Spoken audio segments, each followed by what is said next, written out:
The boss suddenly said he loved me after I transmigrated into a book. President Jian made her work overtime again today. After a month of continuous overtime, Ying, frustrated, started writing a satirical Mary Sue novel after getting off work. She wrote the evil capitalist boss as a meek and obedient little maid serving her to exhaustion. The next day, Ying woke up from her 999 bed, only to find President Jian, dressed in a maid outfit, carrying her out of bed. A dozen maids rushed in to help her wash up, over 100 bodyguards followed her, releasing pheromones, and for overprotective brothers waited for her to have a meal in a 30,000 dining hall. Later, one day, over 100 muscular bodyguards gathered together, frowning and crying. Someone saw the young lady being confessed to by her personal maid. I heard she agreed. I've been heartbroken. What no one knew was that Jian had been secretly in love with Ying for many years. Finally, when he saw her again, strange things started to happen. Every night, she would appear in a maid outfit on Ying's bed. Jian pondered deeply. Could it be that I have this kind of fetish? Chapter 1. Today, yet another day of being punished by the manager. After finally finishing her work, Ying rubbed her eyes, glanced at the bottom right corner of the computer screen, and secretly took out her phone to message her best friend. Ying, you probably won't believe this, but I've been working overtime until 10 p.m. for a whole month. Rainbow puppy egg, har, be confident, I believe you. Ying, are you even speaking like a human? Ying, seriously, I'm done. I've been working overtime like this and they still won't give me a raise. They want their horse to run but won't give it grass. The sound of shoes scraping against the carpet came from behind. Ying quickly put down her phone, grabbed the materials on her desk, and stood up. Are you done? A crisp, clean female voice came from behind. Ying rolled her eyes without turning around, then turned around to hand over the materials with a sweet smile. Yes, President Jian, it's all done. I trust your work. Jian took the materials and looked them over. You did a good job. How could it not be good? It's free work. Who wouldn't love exploiting their employees? Ying could only complain in her heart. In reality, she humbly said, No, I still have a lot to learn. Jian didn't respond, just stood there looking at the meeting materials Ying had just organized. Ying was in a hurry to pack up and head home, but as she was about to say something, Jian suddenly stopped flipping through the papers. There's a problem here. Jian spread the file on the table and pointed to a section. Actually, the topics can be simplified a bit. Just as she was speaking, Ying's phone on the desk vibrated twice, and the screen lit up with a message. Rainbow puppy egg, what's up? You want the manager to give you some grass? Ying, damn. She prayed fervently that the manager hadn't seen the message, but then their eyes met, and Jian's subtle gaze told her everything. President Jian saw it. She definitely saw it. Ying stiffly forced a smile, her mind racing as she tried to salvage the situation. President Jian, we were talking about a dating simulation game. There's a character in it, the manager, that you can romance. My friend speaks a little crudely. Please don't mind it. Even she didn't believe her own explanation, but President Jian seemed to have actually bought it. She nodded and said, It's fine. It's good to relax and play games after work. Ying breathed a sigh of relief. President Jian wasn't angry, and she saved her skin. But she decided to cut off contact with Rainbow Puppy Egg for an hour. Sweating bullets, Ying listened to President Jian's feedback, then reached out to take the materials back to revise them. But Jian moved the papers to her side and said, I'll handle the rest. You should get some rest and go home. President Jian, you too, get some rest. As she spoke, she rolled her eyes inwardly. Rest? It's not early at all. Also, this set of materials for the client had been ready for a week. President Jian wouldn't just move a finger and pretend it was her own work, would she? Ying muttered to herself as she packed up her things. It wasn't surprising she thought that way her last boss had exploited her like that. A vampire capitalist. She glanced at Jian's back and added an extra thought. No, President Jian should be a very beautiful vampire capitalist. After all these late nights, having someone as refined and elegant as President Jian around was the only consolation. She quickly packed her bag, slung it over her shoulder, and rushed to the elevator. She picked up her phone to check her best friend's messages. Rainbow puppy egg, what's up? You want the manager to give you some grass. Oh, you little jerk. In that moment, Ying completely forgot about her earlier resolution to cut off contact with Rainbow Puppy Egg for an hour. Fuming, she typed out a message. Ying, you're not human. Ying, you almost got me to quit on the spot. Rainbow Puppy Egg? What did I do? Ying, my manager saw your message. Of course, what followed was a series of laughing emojis from her best friend. Ying angrily put her phone away and marched into the subway station in her little heels. Once she sat down in the empty carriage, she rubbed her shoulders and took out her phone to start writing. As the saying goes, a corporate slave without a side job is not a good corporate slave. Aside from being a corporate slave who works overtime until 10 p.m. every day, Ying was also a writer. Back in college, she wrote like crazy, but after working, the vampire bosses had drained her so much that she only managed to finish 1 or 2 books. 3 months ago, she switched jobs and joined her current company. Under President Jian, she had even less time to write long novels, so she could only write short stories to satisfy her urge. Yesterday, after reading a post on Weibo mocking elementary school level Mary Sue novels, she got some inspiration and decided to write a parody about a reporter's office. For example, she would write herself as a colorful Mary Sue young lady and turn the evil capitalist President Jian into a maid who served her every day. Just thinking about it made her excited. Since it was a brainless Mary Sue novel, she wrote it quickly. By the time she got off the subway, she had already finished the first chapter. She created a long image and posted it on Weibo. After getting off the subway, Ying went to the downstairs supermarket to buy bread for breakfast tomorrow. She had originally picked one up, but after a moment of hesitation, she grabbed another one. With her, no loaf of bread ever made it to the next day unless she bought 2. Once back home, she couldn't resist the temptation, took a bite of the pineapple bun she just bought, and started scrolling through Weibo comments. A tong, offering a large sum to find a pair of eyes that haven't seen this article. Zombie Mo, ha, this is so awkward it made my toes cramp. Xiao Yi Jin, am I the only one who thinks this is a bit good? Author, please update quickly. Drinking milk, you can really feel their vibe. You're right, is the CP between the young lady and the maid. First time I've seen so much maid content, holding her to wake up every day is too sweet. Ying looked back at the story she had written. The descriptions of the maid seemed to be a bit much. But who cares if it's too much? As long as she was having fun writing it, that's all that mattered. She was going to make the maid do everything in the story. Forget about working overtime until 10 p.m., she was even going to have the maid stay by the protagonist's side all night, handling everything from changing clothes to washing up and brushing her hair. All of it was going to be the maid's job. The most enjoyable setup so far was that every morning, the maid would have to carry the protagonist out of her 999 square meter bed. Let her be the one to tire herself out. After finishing the last bite of her pineapple bun, Ying threw the wrapper away and went to wash up, ready to sleep. How she longed for a holiday. She didn't want to be a corporate slave anymore. Ying lay down in bed, unwillingly setting her alarm for the next morning. Holding her little panda plushie, she soon fell into a deep sleep. And when she woke up, it felt like an unusually comfortable sleep.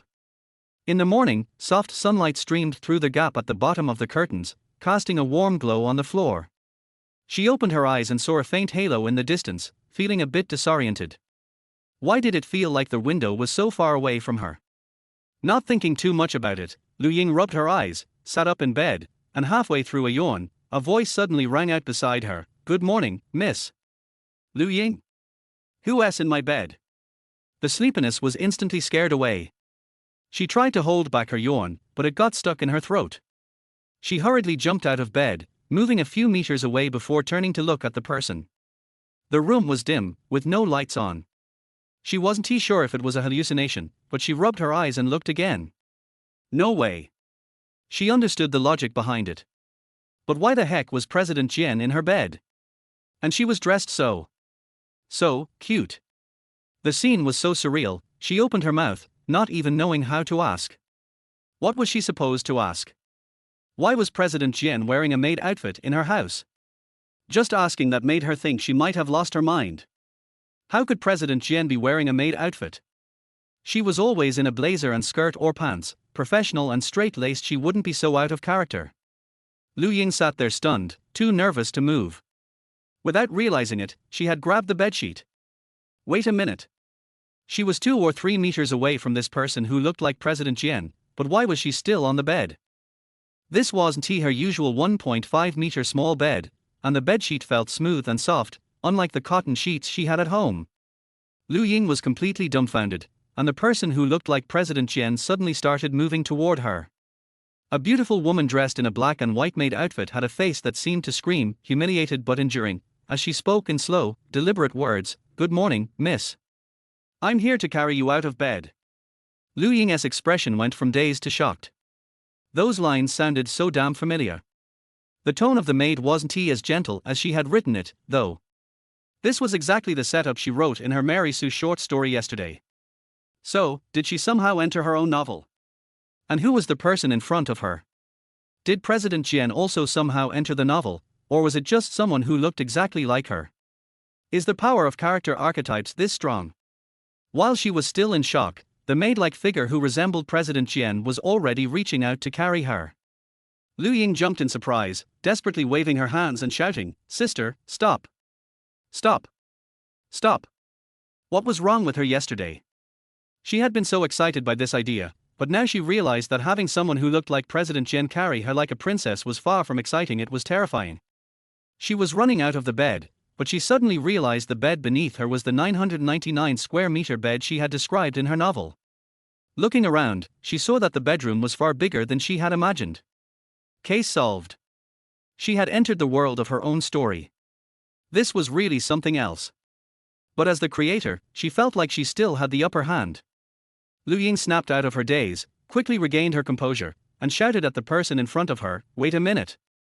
The person immediately obeyed, stopping in their tracks. Lu Ying rubbed her face, trying to calm herself, and said, "Let us talk about this. You don't need to carry me out of bed. I can get up myself. Just tell me." She glanced around at the ridiculously large bed with a helpless tone, "Where are my slippers?" This square bed had a perimeter of over 100 meters. She really didn't want to search for her slippers inch by inch. The maid didn't answer. Instead, she pulled a remote control out of a small pocket on her maid uniform. With a beep, the room slowly began to brighten, the lights shifting from soft to bright. Lu Ying's mouth slowly opened in shock. This bedroom, was this really this big?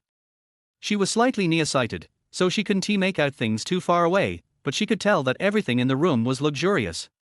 Who would have thought that with just a few lines of description, she could create such a real and vivid world? While she was still in awe, the person her maid was slowly approaching her, and before Lu Ying could react, she was swiftly scooped up. Lu Ying? She hadn't written anything about the maid attacking her like this. Lu Ying kicked her legs desperately. "Put me down." But the maid didn't listen and carried her out of the bed. Just as the maid's feet hit the floor, Lu Ying felt a sensation of weightlessness, and she was suddenly jolted upright on her bed. It was daylight. Her carefully chosen sky blue curtains hung by the window, and her cotton sheets she had been using for over 6 months covered the bed. There was the familiar 1.5-meter small bed, and her slippers lay quietly by the side. She was back. Wait a minute, wasn't everything just a dream? Although it was a bit too realistic to be just a dream. Lu Ying shook her head, grabbed her phone, and saw the time, 8:10 a.m. She quickly pushed the strange dream to the back of her mind, scrambled out of bed, and nearly tumbled to the floor. Oh no! She was going to be late. Chapter 2. Lu Ying sprinted into the company building, barely making it in time for 9 a.m. After clocking in, she sighed in relief and patted her chest. All right, her life for today had been saved. Her steps became lighter as she walked toward her desk. On her desk was the document that President Jian had asked her to revise yesterday. Lu Ying opened the folder and saw that President Jian had already made all the necessary changes. She had even thoughtfully signed it herself. President Jian's handwriting was slender and sharp, just like her personality, cool and reserved, yet full of strength. It still felt like her own work, though. President Jian was nothing like her previous useless bosses. Lu Ying stared at the two characters, Jian Qin, and suddenly thought back to the dream from last night, where President Jian was dressed in a maid outfit. She quickly covered her mouth to stop herself from laughing. To be honest, President Jian actually looked quite good in that outfit. Her little brain sure had a wild imagination. She put her bag down and opened her computer. At the next desk, Zhuang Jie moved her chair closer and whispered, Ying Mai, have you noticed? President Jian hasn't he arrived yet? Lu Ying was surprised. It's already 9:05. Doesn't she always start work at exactly 8:30? Yeah, Zhuang Jie glanced toward President Jian's office. I've been here for 2 years, and this is the first time I've seen her late. Lu Ying froze for a moment and suddenly felt a little guilty. Why was it that every time she dreamed about President Jian, something unusual happened? Could it be related to her? But then she shook her head. It was just a dream, so what did it have to do with her if President Jian was late? After gossiping, Zhuang Jie quickly returned to her desk. Their work, providing outsourcing services for a foreign company, often involved catching up on tasks due to the time difference, so there was always something to do in the mornings. Lu Ying rested her chin on her hand, opened her email, and while waiting for updates, grabbed her water cup and went to the tea room. As she passed the elevator, she happened to see President Jian coming out of it. It was 9:10 now. Who would ve thought that she'd actually catch President Jian being late? Lu Ying couldn't help but feel smug inside, though her outward expression remained polite as she greeted, Good morning, President Jian. President Jian, looking a bit tired, paused when she saw Lu Ying and then slowly responded with a good morning. The usually energetic boss seemed a little drained today. Lu Ying couldn't help but think back to her dream. Feeling guilty, she hurriedly sipped her cup of water and ran off. President Jian stood where she was, watching Lu Ying's retreating figure, her brows furrowed.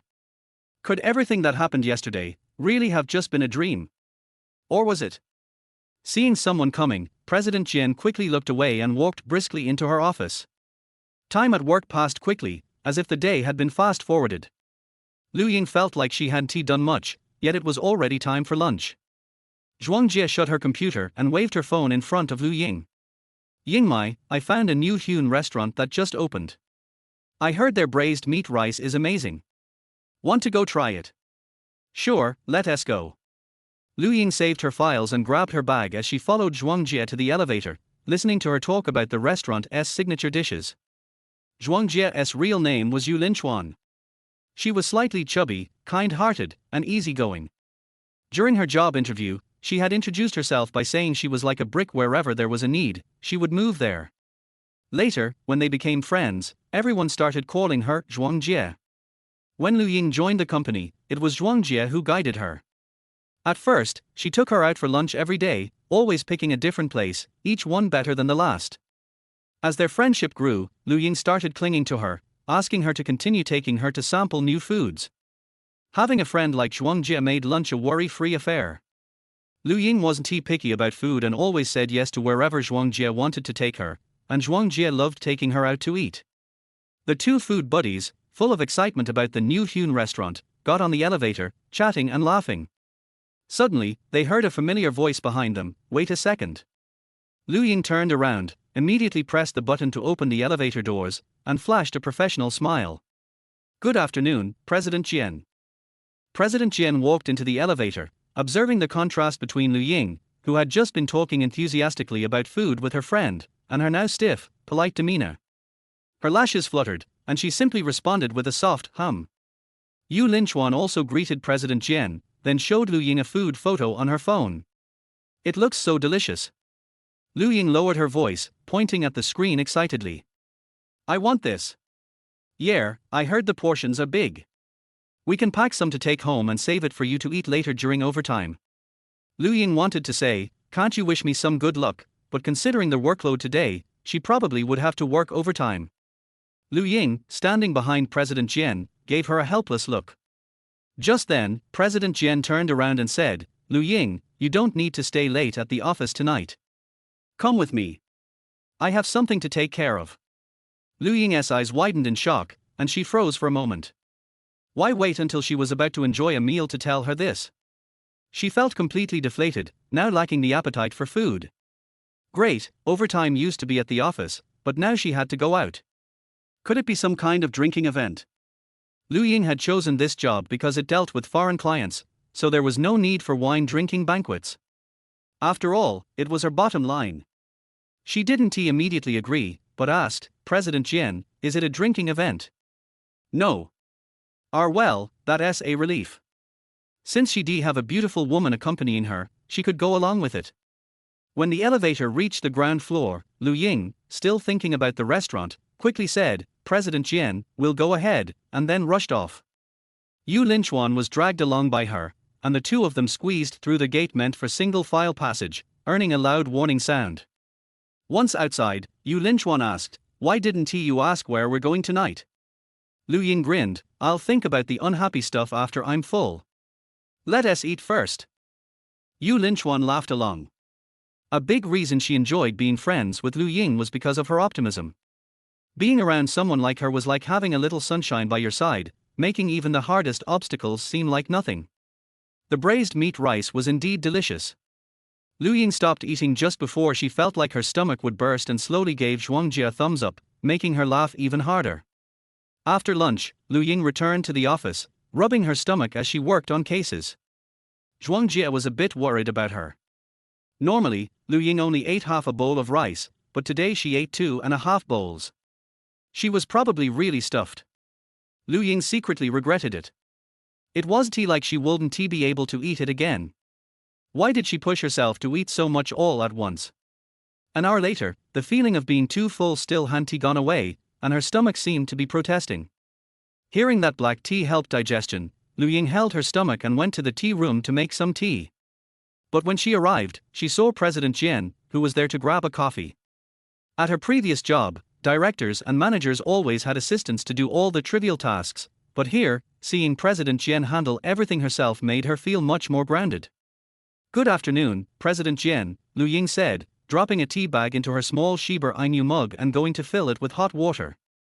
Noticing that Lu Ying was holding her stomach, President Jian placed her coffee aside. "What's wrong? Are you not feeling well?" Lu Ying, feeling embarrassed, admitted, "I ate too much at lunch."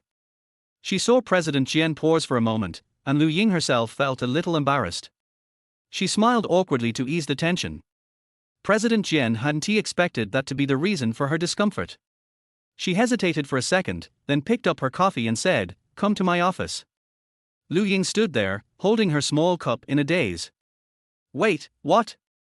She overate and now she had to go to the manager's office for a talk. Reluctantly, she followed behind Jian Qin, secretly thinking that on her way home after work, she would definitely write another chapter of her novel, where the maid accompanies the female protagonist to school. The female protagonist rides in a luxury car, while the maid rides her bicycle. This is going to kill her. Once in the office, Jian Qin took out a blister pack of digestive tablets from her drawer and handed it to Lu Ying. "Here, take 3. Oh, so she just needed digestive tablets. Lu Ying indeed felt uncomfortable from overeating but didn't hesitate to accept the pills. She chewed 3 of them. Maybe it was just her imagination, but as soon as she took them, she felt much better. Okay, maybe she had misjudged. President Jian was kind-hearted, so she could let the maid and the female protagonist share the car to school. Lu Ying sincerely thanked her, but just as she was about to leave, Jian Qin stopped her. "If you're still not feeling well, let me know and I'll give you time off." "Thank you, President Jian. I think I'll be fine soon," Lu Ying said, patting her stomach. "It's been quite reliable." Jian Qin didn't expect her to say that and couldn't help but laugh. Seeing Jian Qin smile, Lu Ying suddenly froze. When she smiled, Jian Qin's eyes softened, and the usual professional distance between them seemed to melt away. Without the boss filter, she looked even more beautiful. There was a mix of maturity and an almost innocent, girl-like purity, a strangely familiar feeling that made Lu Ying want to get closer. "Wait. No. Get a grip, Lu Ying. That's your boss." The smile on Jian Qin's face quickly faded. Lu Ying awkwardly lifted her small cup. "I'll go now." "Thanks again, President Jian." Jian Qin gave a slight nod. "Go ahead." After leaving the office, Lu Ying let out a heavy sigh. It must be been yesterday's dream that was making her act so strange, thinking all sorts of things. After taking the digestive tablets, her stomach began working properly again, and the bloated feeling gradually subsided. Lu Ying finished the cases on her desk, then went to the tea room to take a break. The chapter she posted yesterday had received more comments and shares. She scrolled through and saw a comment, speechless, "How could a bed be 999 square meters? Lu Ying. It exists." She even saw it last night. She even had a short sprint race with the maid on it. When there was free time, Lu Ying decided to chat. She sent a crying emoji to 7-colored puppy egg, and then recounted the dream she had the night before. Ying, do you think I was really dreaming? 7-colored puppy egg, if it was real-time travel, at least you'd have to go through an entire chapter before coming back, right? Just being carried out of bed and waking up. I suspect you've been lusting after your boss for too long, and last night, I helped you fulfill a dream. Ying, oh? That wasn't a dream, it was a nightmare. 7-colored puppy egg, a nightmare with a handsome guy carrying you off the bed. I love that too. Shy. Ying. My boss is a beautiful woman, thank you. 7-colored puppy egg, as a pure heterosexual, I only dream about handsome guys. Beautiful women are not on my radar. Shy. 7-colored puppy egg, but honestly, I prefer being carried onto the bed. Shy. Ying. Ying, puppy egg, just go away. Ying, my mom says I'm not allowed to hang out with old perverts. Chapter 3. The happiest break time for the corporate drone ended, and Lu Ying returned to her desk with her water cup, only to run into President Jian again at the elevator. It seemed like today she was running into her more often than usual. Lu Ying greeted her and was about to leave when Jian Qin suddenly called out to her. Lu Ying. Hello, President Jian. Is there something wrong? Are you feeling better? Lu Ying smiled and squinted her eyes. Yes, I'm fine now. I'll probably be hungry again in about an hour, thank you, President Jian. That's good. Jian Qin didn't let her linger for small talk and turned to board the elevator. Lu Ying let out a sigh of relief. Just as she was about to leave, though, she instinctively glanced back at Jian Qin. Her gaze met Jian Qin's, and Lu Ying quickly looked down and tried to slip away. Jian Qin hesitated for a moment, then suddenly stepped off the elevator and walked towards her. Jian Qin hadn't planned to address last night's dream at this moment, but that glance had made her feel something was off. She could tell that Lu Ying was acting differently than usual. Jian Qin stood in front of her and asked softly, "Has anything special happened to you recently?" No. Lu Ying instinctively shook her head, but Jian Qin stared at her for a moment before slowly lowering her gaze. Sorry, I was being abrupt. Lu Ying quickly replied, No, it's nothing serious. Please don't worry, President Jian. Make sure you leave work on time tonight. With that, Jian Qin turned and left. Lu Ying was left stunned for a moment, then she murmured, all right. The happiness came so suddenly that she was a little slow to react. Jian Qin got back into the elevator, and once the doors closed, she sighed and rubbed her forehead. What was she doing? It was just an odd dream, yet she wanted to confirm it with the other person from the dream. Was it real? But the dream felt so real. Waking up from the massive bed, there was someone lying nearby who looked just like her subordinate. A voice in her head reminded her of what to do next. Greet the young lady at 7 a.m., then carry her out of bed.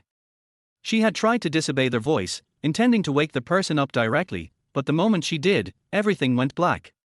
When she opened her eyes again, she was back at the beginning. It wasn't just a dream. It felt more like entering a different world with special rules. She tried several times, but eventually had to follow their voice's instructions. At 7 a.m., she woke the person in bed and said, "Good morning, miss." Everything went smoothly this time. The only thing left to do was to carry the young lady out of bed. She had assumed the young lady had grown accustomed to this kind of life and would cooperate. But to her surprise, the young lady looked panicked, as if it was her first time in this place, and refused to cooperate. Although the way Lu Ying dressed as the young lady made her want to look at her longer, Jian Qin knew that whether it was a dream or a time travel situation, this wasn't real. If it wasn't real, then it should end quickly. Just as she was about to carry the young lady out of bed, everything went dark again, and when she opened her eyes, she was back in the real world. For someone who always wakes up at 6, today she had slept too deeply and didn't wake up until 8 a.m. She rushed to get up, but in her haste, dizziness overcame her, and she fell back onto the bed. The strange images from the dream flashed in her mind, and as she transitioned back to reality, she started to notice something was off. If it was a dream, why had she dreamt of Lu Ying looking so cute? If it wasn't a dream, could the peculiar young lady be Lu Ying herself, entering that world just like her? So, had Lu Ying rested well last night? Should she let her take a day off? She had assigned Lu Ying more work than usual recently. If she kept overworking, Jian Qin was worried it would affect her health. Should she ask Lu Ying about it? Jian Qin's mind was full of the strange dream. Concerned about driving while distracted, she took the bus to the office. Unfortunately, for the first time in her life, she was late by 10 minutes. The rush hour bus was a nightmare. Jian Qin felt dizzy from being squashed, but when she saw Lu Ying, who was as lively as usual, she began to feel more at ease. At lunchtime, she purposely went down to the cafeteria at the same time as Lu Ying, hoping to observe if she noticed anything unusual. But Lu Ying seemed just like her usual self, eyes lighting up at the sight of food. Jian Qin thought she might ask her out for dinner tonight and casually inquire about the matter. It wasn't until their brief encounter earlier that she finally noticed something different. Lu Ying's gaze seemed to be searching for something. That made Jian Qin impulsively rush down the elevator and ask the questions she'd been meaning to ask all day. The answer was predictable: she had been overthinking the dream. Perhaps it was because the other protagonist in the dream had been Lu Ying. The elevator doors opened, and Jian Qin took a deep breath and quickly walked out. Forget it, it was just a dream. Forget about it. On the other side, Lu Ying returned to her desk, happily sharing the news with Zhuang Jie. Zhuanger, I don't have to work overtime today. Wow, it's been ages since you've left on time. Yu Linchuan flipped through his phone and added, my boyfriend has to work late tonight. Want to come over to my place for dinner? Just save me one bite. When Lu Ying heard this, her eyes sparkled. Yes. Zhuang Jie's cooking skills were just as good as her ability to find good food. One time, for a team-building event, everyone brought homemade food to the office. Zhuang Jie's pepper chicken and sweet and sour ribs made Lu Ying want to marry her on the spot. Too bad she already had a boyfriend. Sigh. Yu Linchuan couldn't help but laugh when she saw how excited Lu Ying was. All right, tell me what you want to eat, and after I finish this report, I'll order the food. Anything works. Lu Ying said, giving Zhuang Jie a little shoulder massage. Thank you so much, President Zhuang. Zhuang Jie smiled contentedly, happy with the gesture. At 5 o'clock, Lu Ying finally finished her work on time and sent a message to her friend to show off. Ying, I don't have to work overtime today, yay. 7-colored puppy egg, oh, please, as a full-time writer, I don't know what overtime means. Doge. Ying, you've lost me. Being a full-time writer is so amazing. Well, maybe it is kind of amazing. At least she didn't have to work the typical 9-to-5 grind like a corporate drone. Lu Ying's little excitement was completely wiped away by her friend's response. But at least she had a big dinner to look forward to, so she wasn't too depressed. She went home with Zhuang Jie, and the food they had ordered was already waiting at her door. Less than an hour later, for dishes and a soup were laid out on the table. Oh, Zhuang Jie must be an angel. After enjoying the delicious meal, Lu Ying returned home, fully satisfied. On the subway, she hesitated for a moment before continuing to write her new chapter. This one wasn't as smooth as the last, and by the time she got off the train, she had only finished half a chapter. She decided not to post it just yet and would finish it tomorrow. By the time she got home, it was already past 9 p.m. Lu Ying curled up in her little room and read for a bit before getting into bed at 11. Before closing her eyes, she silently prayed. Please, no more strange dreams tonight. Morning. Lu Ying woke up groggily, turned over to check the time, and the soft feeling beneath her startled her so much that she immediately opened her eyes. She was back in that huge bed. Before Lu Ying could react, a familiar voice, less enthusiastic than the last time, said, "Good morning, miss." Lu Ying jolted upright, and the maid quickly turned on the light, gradually brightening the room. Good morning. The maid with President Jian's face smiled gently at her. I'll carry you out of bed now. Lu Ying. Is this going to become a regular feature in her dreams? The maid reached out to lift her, and this time, to return to reality as quickly as possible, Lu Ying didn't resist. She obediently wrapped her arms around the maid's neck, clearly feeling the maid's body stiffen for a moment. Lu Ying raised her head in confusion to look at her, but the maid's expression remained calm as she kept her gaze forward. Her bare feet touched the soft mattress, and she began to carry Lu Ying down step by step. If she could dream of President Jian like this every night, it wouldn't be so bad. A satin ribbon wrapped in her hair, pure white lace gloves, these girly elements softened the usually stern President Jian's appearance, creating a striking contrast that made Lu Ying's heart flutter a little. For a brief moment, Lu Ying wondered if she should let go in the dream, like teasing her by pinching her smooth, flawless face or using her role as a young lady to have the maid act cute for her. But President Jian's face was still enough to make her reluctant to be too bold. After all, she was her boss. Lu Ying nestled into the warm, soft embrace, and they finally reached the edge of the bed. Good, just one more step, and she would be back to reality. The feeling of her feet touching the floor came, and after a few seconds, Lu Ying, who had closed her eyes, suddenly opened them wide. What's going on? She had returned to reality. The maid's expression remained unchanged as she gently placed Lu Ying on the edge of the bed and then knelt to put her shoes on. So, today's dream had more plot developments. Lu Ying stared in shock at this new development and suddenly realized she needed to recall the plot from the novel. After the maid carried the young lady out of bed, she would help her get dressed. Then, several other maids would gather in the bathroom to do her makeup and hair. Afterward, with the protection of hundreds of bodyguards, the maid would escort her to the family's 30,000 square meter dining hall, where she would have a meal with her four extraordinarily handsome brothers. Lu Ying. Had she written the room size too large? But, is the essence of a Mary Sue in elementary school the protagonist being a dazzling heartthrob with exaggerated, oversized everything? At least she had toned it down a little, not turning the protagonist into a magical girl with 100 different hair colors. But she had added some other strange settings to the protagonist. QAQ. Lu Ying was on the verge of tears as the maid escorted her to the bathroom. The light reflected from the diamond-covered walls nearly blinded her. Why did I write diamond walls? This thing is practically a weapon of mass destruction. Unsurprisingly, the bathroom was also enormous, large enough to host a bathroom-themed party for hundreds of people. Lu Ying squinted as she walked toward the mirror, considering adding some new features to the heroine, like the ability to use a Segway or even sprout wings and fly. Otherwise, walking like this every day would be deadly. Lu Ying squinted at the reflection in the mirror. The face looked almost identical to hers, only her skin was much fairer and her features more delicate. When writing the character, she had used the typical golden curly hair design for a princess and avoided anything like rainbow-colored hair, which was probably the only normal part. But she had added a setting where the protagonist's eye color changes with her mood. Right now, because Lu Ying felt a little resentful, her eyes had turned a shade of gray. If she got angry, her eyes would turn red, sadness would make them blue, and love would turn them pink. Such a ridiculous setting. While still stewing over her choice of eye color, a loud whistle brought her thoughts back to reality.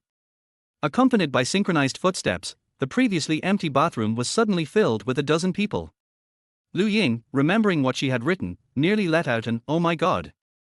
The next second, the group of maids surrounded her and said in unison, "Good morning, miss. We're here to help you use the restroom." Chapter 4. If you ask Lu Ying what she regrets most in this life, it would definitely be writing this Mary Sue novel and making the heroine be served by a dozen maids while using the bathroom. She hadn't thought much about it when writing, she just wanted to use a ridiculous way to highlight the heroine's noble young lady status. But now, she had trapped herself in it. Lu Ying stared in horror as the maids reached for her sleep dress to lift it. She quickly pressed her hands to her skirt, terrified. "No. I'll do it myself. You all go out." One of the maids asked in confusion, "Miss, what's wrong? We're usually the ones who serve you." Another one looked heartbroken, her voice full of grievance. "Has Miss grown to despise us? But, we only get to see you when you're using the restroom every day." She turned her head, casting a jealous glance at the maid who resembled President Jian. "Unlike her, who can stay by your side all the time." Lu Ying. "I never wrote such lines." "Shut up. Extra characters, stop adding lines to your script." Meanwhile, the President Jian maid kept her gaze fixed on Lu Ying. She spoke, but her voice seemed to be muffled, no one could hear it. Lu Ying's head was spinning now.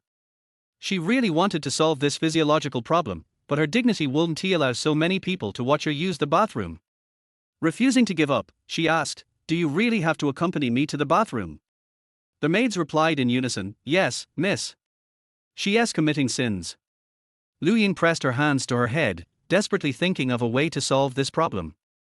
Suddenly, she noticed something was off. Wait a second, she must be dreaming, right? How could she use the bathroom in a dream? Her mom had always told her that if you use the bathroom in your dreams, you'll wet the bed in real life. The logic clicked in her mind, and Lu Ying woke up to a new thought.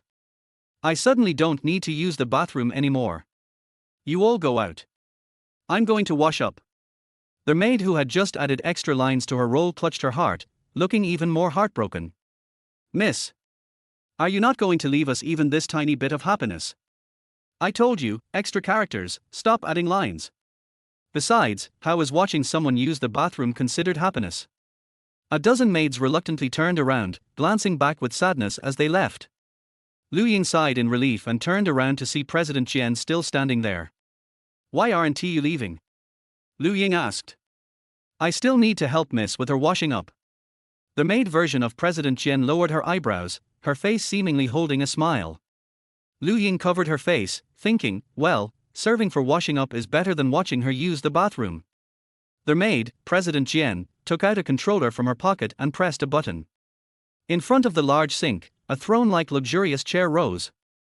Lu Ying obediently sat down. If reaching the ground last time had made her wake up from the dream, there must be something this time that would bring her back to reality. Maybe after washing up, she could return to the real world. Miss, please tilt your head. The maid's voice was gentle, and Lu Ying obediently tilted her head, squinting as the dazzling diamonds around her reflected light. She looked at her maid, who now seemed like she belonged to her. She was really beautiful. The kind of beauty Lu Ying liked. Moreover, to her, President Jian's beauty wasn't just in her appearance but in the aura and charm cultivated over time. There was something about her that made people feel inexplicably safe. Actually, President Jian wasn't that old according to Brick's sister, she was 29. Lu Ying narrowed her eyes and wondered if, when she turned 29, she could become such a wonderful adult too. It's been a year since graduating from university, and sometimes, she still felt like a child. A warm handkerchief gently wiped her face. The maid's serious expression was identical to how President Jian looked when working or attending meetings in the office. Suddenly, Lu Ying wondered if she was really dealing with the real President Jian. She had been telling herself this was just a dream, but the overly realistic environment was already giving her an answer in her heart. This didn't seem like a dream. There wasn't such a real dream. Maybe it was overthinking, but Lu Ying's eyes involuntarily changed to a thoughtful black. President Jian observed her eyes without saying anything. While the maid helped her brush her teeth, Lu Ying couldn't help but think of her 2-year-old nephew from back home. When he stayed at her house last time, his mom had brushed his teeth just like this in the morning. Lu Ying began to wonder, was the heroine she wrote a giant baby? The only thing she had done for herself so far was walk to the bathroom on her 2 legs. And she had even thought about giving the heroine wings or a Segway. How shameful. But the toothpaste had a nice taste. She didn't know which brand it was, but it had a floral and fruity aroma that lingered in her mouth, with a unique layer of flavor. While she was daydreaming, President Jian had finished brushing her teeth and was holding a goblet in front of her. Miss, the purest mountain snow water from the Alps has been prepared for you. Lu Ying. When she wrote this, she didn't think this line would be so ridiculous. Now, it felt suffocatingly absurd. Though she was suspicious about whether this mountain snow water was safe and met national drinking water hygiene standards. But, in order to return to reality faster, she took the goblet without hesitation and rinsed her mouth. The snow water had a faint, sweet taste, and as she drank it, her frown relaxed, and the long-awaited sense of weightlessness hit her. Lu Ying opened her eyes. She was back. She lay there calmly for a moment, then got up and went to the bathroom. The ceramic tile walls look so much more comfortable. Lu Ying indulged in touching the tiles, took care of her personal business, and then picked up her electric toothbrush. Wait. Lu Ying clicked her tongue. There was still a faint, special floral toothpaste taste lingering in her mouth. She quickly leaned toward the mirror, her eyes wide as she looked at her reflection. Her face was clean, as if it had just been washed. She held the electric toothbrush and froze for a moment, then stopped brushing her teeth and immediately started her skincare routine. Today, Lu Ying didn't wake up too late. After getting dressed, she leisurely toasted 2 slices of bread, eating them while reflecting on everything that had just happened. She was certain. This was definitely not a dream. Based on her years of writing novels, she must have somehow crossed over into the world of her own story. If she completed certain plot points, she would return to reality. But she wasn't sure which part of the plot needed to be completed before she could go back. Why was this happening? Could it be because she subconsciously inserted herself into the heroine's role while writing this ridiculous novel? But she had also inserted President Jian as a maid. Could it be that? Lu Ying suddenly remembered what President Jian had asked her yesterday afternoon. Have you encountered anything special recently? Could it be? Lu Ying's face went pale. No, could it be that she really dragged President Jian into this? She dropped the half-eaten piece of bread from her hand and hurriedly put on her coat before rushing out. However, as soon as she sat on the subway, Lu Ying's frantic emotions started to calm down a little, and her rationality returned. First, she needed to delete the root cause of this. The weird thing happened after she posted the novel on Weibo, so if she deleted it, it should stop the time travel from continuing, right? Next, she had to think about President Jian. If the maid really was President Jian, and she hadn't read the novel, how could she know the plot and the things she had to do? Lu Ying took a deep breath. Also, if she asked President Jian about time traveling, wouldn't it expose too many things? Exposing her novel writing was one thing, but involving President Jian in it was a much bigger problem. How could she explain that President Jian had somehow entered her novel world and taken on such a humiliating role? Besides, the maid might not even be President Jian. What if she was referring to something else yesterday? If Lu Ying rashly asked, she might be giving herself away. Lu Ying recalled how her classmates used to ask her to show them her novels when they found out she was writing. The memory made her shudder. Her job was tiring, but she had really learned a lot and got along well with her colleagues. She didn't really want to quit. In the worst-case scenario, if she deleted everything, it shouldn't happen again. Even if it was really President Jian, so what? She could just pretend it never happened. After thinking this through, Lu Ying basically gave up on the idea of having an honest conversation with President Jian. But she was still curious whether President Jian had actually time-traveled into the maid's role. Or, more specifically, had she time-traveled into the maid's role? If she did. Lu Ying punched in her time card and tried to suppress a laugh as she walked into the elevator. That would be pretty exciting, huh? There weren't many people in the office yet. When she arrived at her desk and put down her bag, she suddenly noticed Brick's sister beside her, with her head down and her bangs falling over her face, barely hiding a pair of swollen eyes. Lu Ying immediately pushed the thoughts of time travel aside and rushed over to hug her shoulders. What's wrong? Yu Linchuan slowly raised her head, staring at her for a while before opening her mouth. Her voice was hoarse. Ying Mai. I broke up. Lu Ying froze. There hadn't been any signs yesterday. How could it have happened in just one night? He said he had to work late, but he was actually out with another woman. Yu Linchuan tried to control her emotions. He's so dirty. I don't want to stay there anymore. Lu Ying immediately said, come stay at my place. It's a one-bedroom apartment, but the sofa in the living room can be used as a bed. After thinking for a moment, she added, the sofa is really comfortable. If you can't sleep on the sofa, I'll sleep there instead. Yu Linchuan stared at her with swollen eyes and suddenly let out a soft laugh. What's this? You're not cursing the jerk, but you're praising your sofa instead. Lu Ying grabbed a tissue and gently wiped away the tears that were still falling from Yu Linchuan's eyes. Cursing him can wait. Right now, settling you in is the most important. All right, stop crying. If I don't have overtime tonight, I'll treat you to a big meal. Yu Linchuan shook her head. I can't eat. After I found out he was cheating, I threw up all night, and even this morning, I threw up again.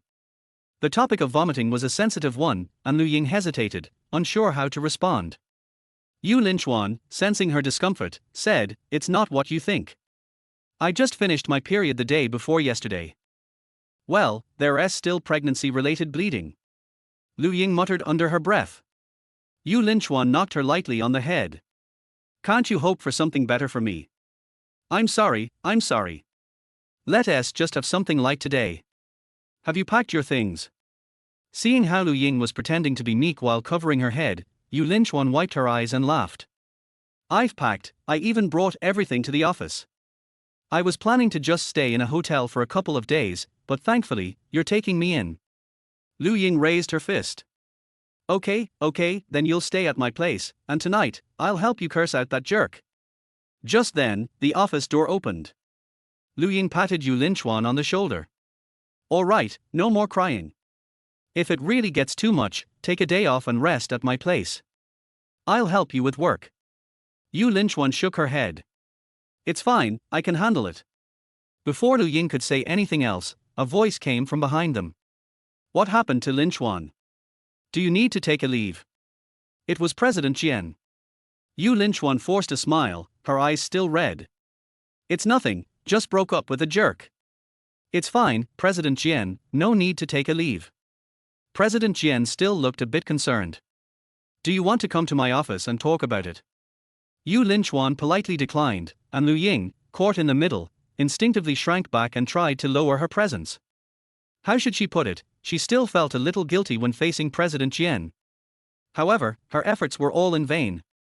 After comforting Yu Linchuan, President Jian's gaze immediately turned to Lu Ying. Lu Ying, it's been 2 months since our last one-on-one meeting. I'll send you an email later. Come to my office at 10. Chapter 5. Before 10 a.m. is the clearest time of the day. Lu Ying always likes to deal with difficult work in the morning, but it is difficult to calm down today. She is a little distracted when doing the simplest content. In order to avoid unnecessary mistakes, she slipped into the bathroom and slacked off. What happened yesterday was still a bit too magical for her, and she had to find someone to talk to. Ying, Gauden, there is a follow-up to the dream I talked about last time. Ying, I promise that I am telling the truth. She hid in the cubicle and told her gay friend everything.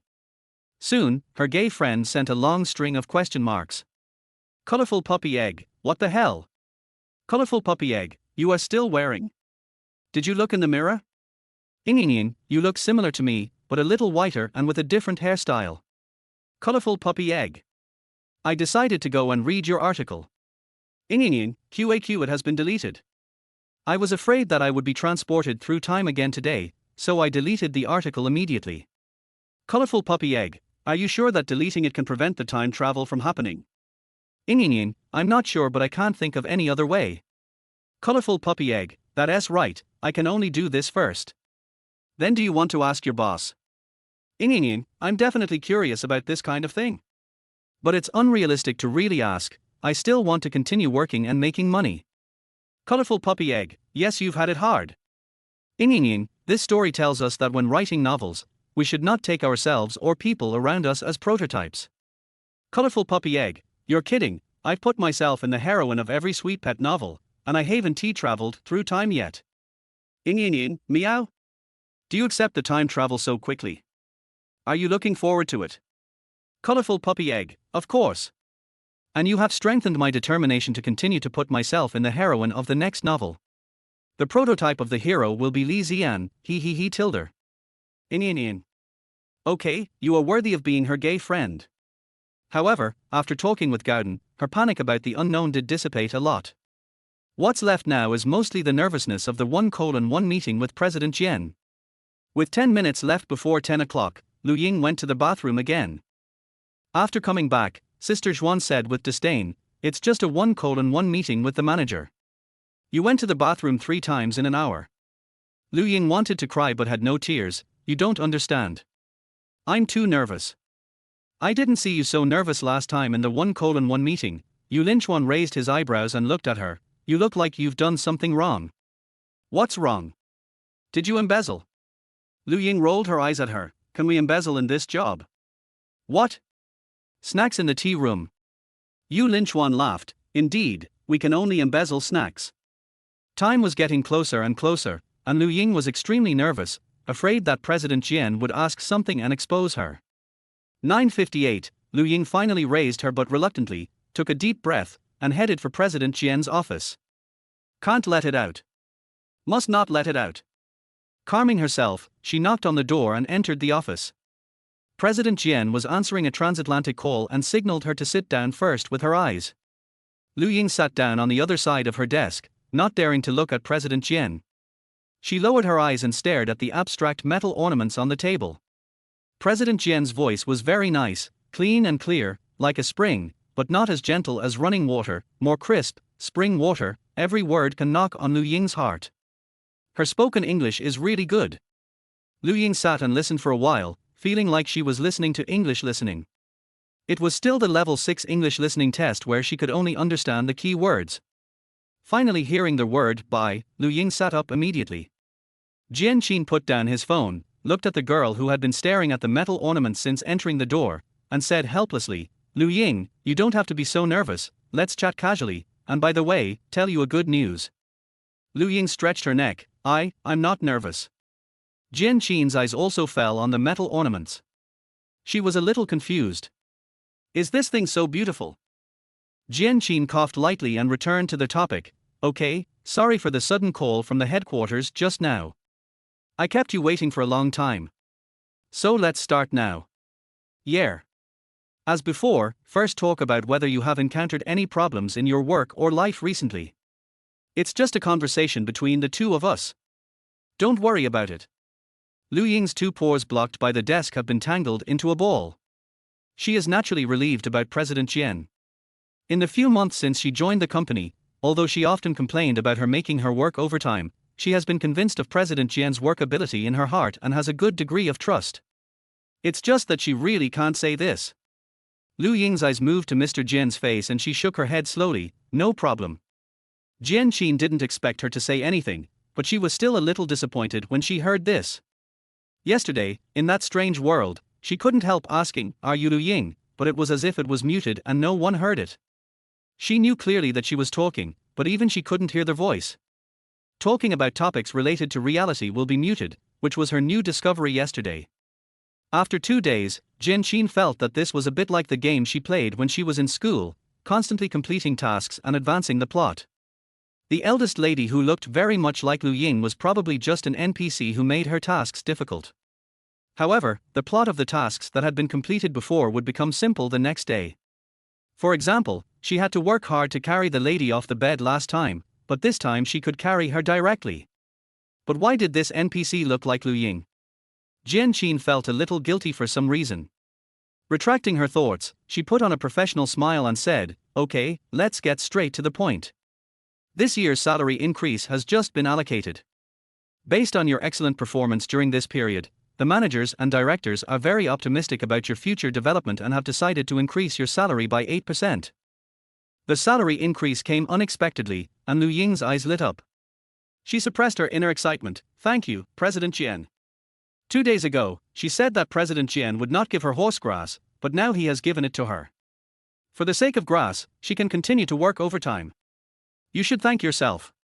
You have worked hard recently. The salary increase will take effect this month, and you will see the salary change at the end of this month." Jian looked at her sparkling eyes, shook his mind, and continued, "Do you have any questions about the salary increase?" "Actually, there are questions. Lu Ying has only been out of the internship for less than 2 months. She heard from Sister Jian that new employees usually have to wait until April next year to get their first salary increase. It's still early in April, but she has been allocated a salary increase quota. Did her overtime work this month move the leadership team? But this question cannot be asked, she can only say, "No problem." Jian maintained a businesslike attitude. "Okay, then there is nothing left. By the way, the salary situation is highly confidential. Only some people get the quota this time.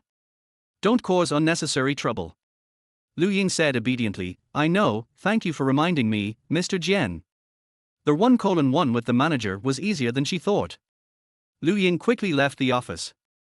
Sister Jian lay on the table unhappily and didn't ask her what the manager said. This is a common practice among colleagues in their department. They respect each other. Unless they take the initiative to complain, they will not ask each other what they talked about with the manager. This is also one of the reasons why Lu Ying likes this job. Although the time travel in the past 2 days made her a little collapsed, she will have more small money in the future. What else can make people happier than small money? Lu Ying was inspired by the salary increase, successfully put the bad time travel behind her, and quickly entered the working state. At noon, Sister Jian still didn't want to eat. Lu Ying bought her a pumpkin porridge and watched her eat a few bites before she felt relieved.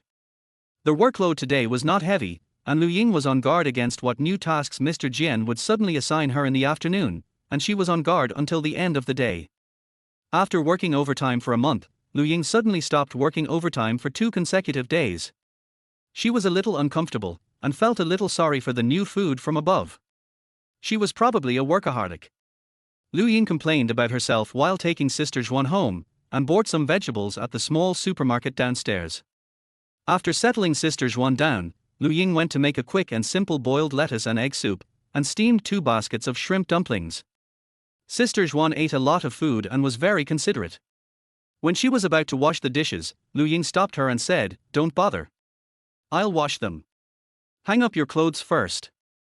I don't have many clothes and half of my closet is empty." Yu Linchuan looked at her in surprise. "You are so beautiful, but you don't like to buy clothes." "Don't brag," Lu Ying rolled her eyes at her. "Pack up quickly. I'll come back to listen to you scold the scumbag." Yu Linchuan smiled. "Okay." She opened her suitcase and put her clothes into the closet in the bedroom. Fortunately, she didn't have many clothes, so she just used the other half of the closet. Yu Linchuan squatted on the ground and looked at the half-empty suitcase. The remaining things were all for washing. It turns out that there are so few things you can take away when you leave someone. When Lu Ying came back, the two scolded the scumbag for 2.5 hours, and they were so thirsty. Lu Ying felt a little short of oxygen, so she asked for a half-time break and poured water for the two. Yu Linchuan still felt unsatisfied, so after drinking the water, he called his ex-boyfriend again and cursed him for a minute at a very fast speed until the other party hung up the phone in anger. After cursing the real person, Yu Linchuan felt more refreshed. Lu Ying continued to pour her water with a smile. "Okay, don't be angry, congratulations on getting rid of the scumbag, wash up and rest early." Yu Linchuan sighed sincerely. "Sister Ying, you are so nice." Hearing this, Lu Ying vaguely remembered that when she was in college, she worked in a milk tea shop, and a customer who worked nearby also looked at her like this and said, "You are so nice." Unfortunately, she later resigned to concentrate on coding, and never saw the young lady wiping tears in the milk tea shop again. The next day, the sun rose in the east, and it was already bright. Yu Linchuan, who had a restless sleep all night, got up from the sofa, made breakfast quietly, and knocked on the bedroom door. She forgot to prepare clothes for work yesterday. Seeing that it was almost time, she planned to wake Lu Ying up and get clothes by the way. However, she knocked on the door for a long time but there was no movement. Sleeping so soundly. At such an old age, he still dares to stay in bed on weekdays. Yu Linchuan pushed the door open with a smile. It seemed that someone was sleeping under the quilt. Yu Linchuan lifted the quilt. Lu Ying was not there, but the pajamas inside looked like she was sleeping normally. The weird scene scared Yu Linchuan so much that he took a few steps back. Damn, where is the person? Chapter 6. Last night. When it was time to go to bed, Lu Ying lay in bed, not daring to fall asleep. What if she traveled through time again today? She really didn't know what to do. All she could do was delete the post and stop updating. If these couldn't stop the travel, wouldn't she be troubled by this for the rest of her life? It was scary to think that she would have to dream about the maid dressed Miss Jian for decades to come. She was so sleepy that she couldn't open her eyes until 1 in the morning. Finally, she couldn't resist the strong sleepiness and fell asleep. When she opened her eyes again, it was the soft and huge bed again. Lu Ying listened to their words, "Morning, miss, I'm here to carry you out of bed," as if the death row prisoner had finally waited for the guillotine to fall. She did everything she could, but she still traveled through time. Maybe it was because the plot of the first chapter posted on Weibo had not been completed. Lu Ying was so depressed that she let Mr. Jian carry her out of bed and take her to the bathroom. As usual, she chased out the dozen or so fanatical maids who wanted to watch her go to the toilet. Lu Ying sat down, closed her eyes, and let Boss Jian wash her. Today's Miss NPC was in a very low mood. Jian Qin looked at her closed eyes, and his movements became a little gentler. After rinsing her mouth with mountain snow water, Lu Ying started a new plot, changing clothes. She took a breath of cold air when she saw Boss Jian take out the complicated blue and white lace dress. No. No way. If I remember correctly, she was going to school after breakfast. If she put on this, someone would believe her if she said she was going to get married today.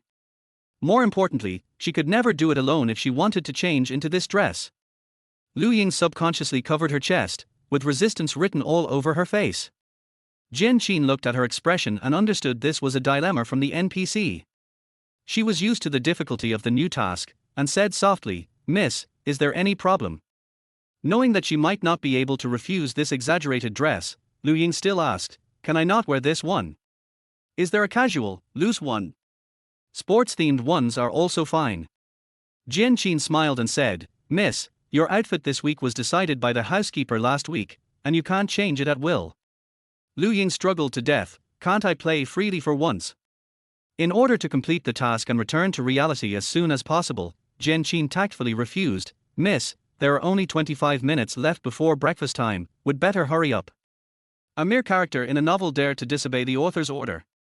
Even with Mr. Jian's face, it's a bit too arrogant. But people have to bow their heads under the eaves. Lu Ying agreed humiliatingly. The next second, she saw Mr. Jian take out a set of white lace underwear from the closet. Lu Ying. "No, I must not bow my head this time." Jian Qin was also a little at a loss at this time, thinking whether he needed to help her change the clothes inside. The voice in her mind just now only said to help the young lady change clothes, but didn't say that she had to change all of them by herself. While she was still hesitating, Lu Ying on the opposite side had already snatched the clothes and said, You, turn around." Jian Qin turned around obediently. Seeing that she was obedient this time, Lu Ying breathed a sigh of relief. She was really afraid that the maid would have to change her clothes by herself. She couldn't wear away her innocence after traveling through time once. But she was still a little worried. She suddenly had an idea and threw the pajamas she had just taken off on Boss Jian's head, and then quickly changed her underwear. "You, wait until I put on the skirt before taking it off." After Lu Ying finished speaking, she quickly put on the dress with various complicated straps, put her arms through the mesh lace sleeves, adjusted a few times, and confirmed that she would not be exposed, and then allowed Boss Jian to take off the pajamas on her head. The young lady had already put on the long skirt, and only the zipper and straps on the back were missing. When Jian Qin regained her sight, she saw a snow-white back facing her, and her eyes suddenly became dim. The tip of her nose seemed to still have a faint body fragrance from her pajamas.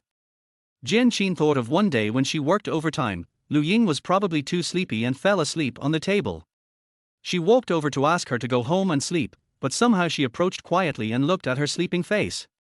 When she got closest, she smelled the smell of Lu Ying, the same as before.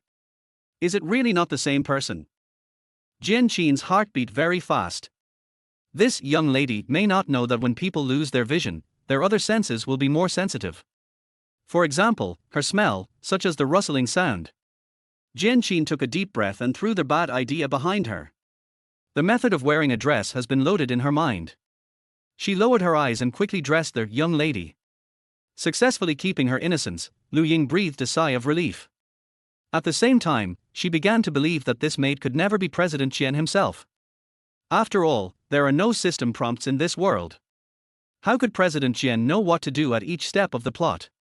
She is even less likely to understand these things like serving people to wash and dress. If she were just an NPC, she would be much more relaxed. Because the heroine is naturally beautiful and has a face that is said to be charming, she does not need to put on makeup. After changing clothes, she went directly to the next task point, the restaurant. Before going out, Lu Ying looked in the mirror. Although the clothes were exaggerated, they were really beautiful. She now felt that she was a fairy. However, when she dragged her long skirt out of the bedroom door, the fairy suddenly stopped and took a breath. In the endless corridor, bodyguards stood in a row on both sides, at least 100 people. The bodyguards were all in black suits. The one on the left wore sunglasses, and their muscles almost burst through their clothes, as strong as a bull. The one on the right did not wear sunglasses, and their faces were extremely handsome. There were no muscles that would make people nervous for no reason, but broad shoulders and narrow waists, like clothes racks. She was so scared that she let go of her skirt and grabbed Boss Jian's arm on the spot. She let go only after he looked at her. She hadn't recovered from the shock yet, and she heard the sturdy bodyguard in the lead shout, 1, 2, and then hundreds of people shouted in unison, "Miss. Good morning." Some people who were close to her winked at her, probably flirting. Lu Ying. She looked back at the bedroom door. She wanted to go back. It's still safe to have a 999 big bed. The bodyguard escort team in the novel was only mentioned a few times, but I didn't expect it to be restored like this. To be honest, it's like walking into a duck restaurant by mistake. The most terrifying thing is that she set the heroine to be a popular physique for the opposite sex. These hundreds of people all like her. Their voices seemed to be echoing in the corridor. Lu Ying felt ashamed to death. Under the gaze of hundreds of admirers, she walked stiffly to the restaurant, trying to ignore these bodyguards who were madly releasing male hormones and masculine charm to her. The wide corridor was covered with expensive and luxurious carpets, and there was a crystal chandelier every 10 steps or so. The light was reflected and refracted, but not bright and dazzling. Lu Ying got up early in the morning and hadn't eaten anything. She walked in this house of unknown size for at least half an hour, and now she was still dragging a skirt. She was so hungry and tired. When she felt hungry, she didn't want to walk anymore. Jian noticed that her pace was slowing down, and her eyes turned unhappy light blue. He hurried forward and took her hand. "Miss, don't worry, we'll be there soon." Lu Ying looked at her and saw that President Jian smiled at her gently. Her mood inexplicably improved, and her eyes gradually turned back to amber. After walking for about 5 minutes, she finally saw 2 huge doors. 4 bodyguards came forward, 2 on each side, and pushed the door open. Golden light shone through the gap in the door, and the light became brighter and brighter. Lu Ying squinted her eyes until the door was completely opened. In the 30,000 square meter restaurant, the 4 5-story high floor-to-ceiling windows are open to the refreshing blue sky and green grass.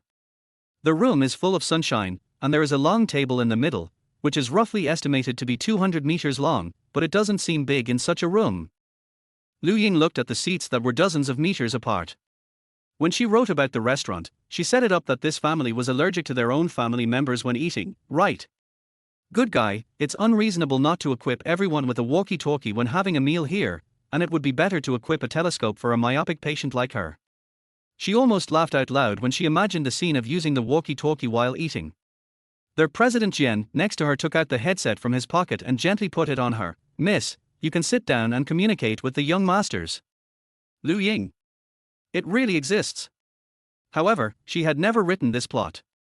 It might be that it was really difficult for young ladies and young masters to have a meal and talk at such a long table, so the world naturally gave birth to some settings. The door was closed again, and Lu Ying sat down at the place designated by General Jian, and pulled out a standard professional smile for the family members who were dozens of meters away.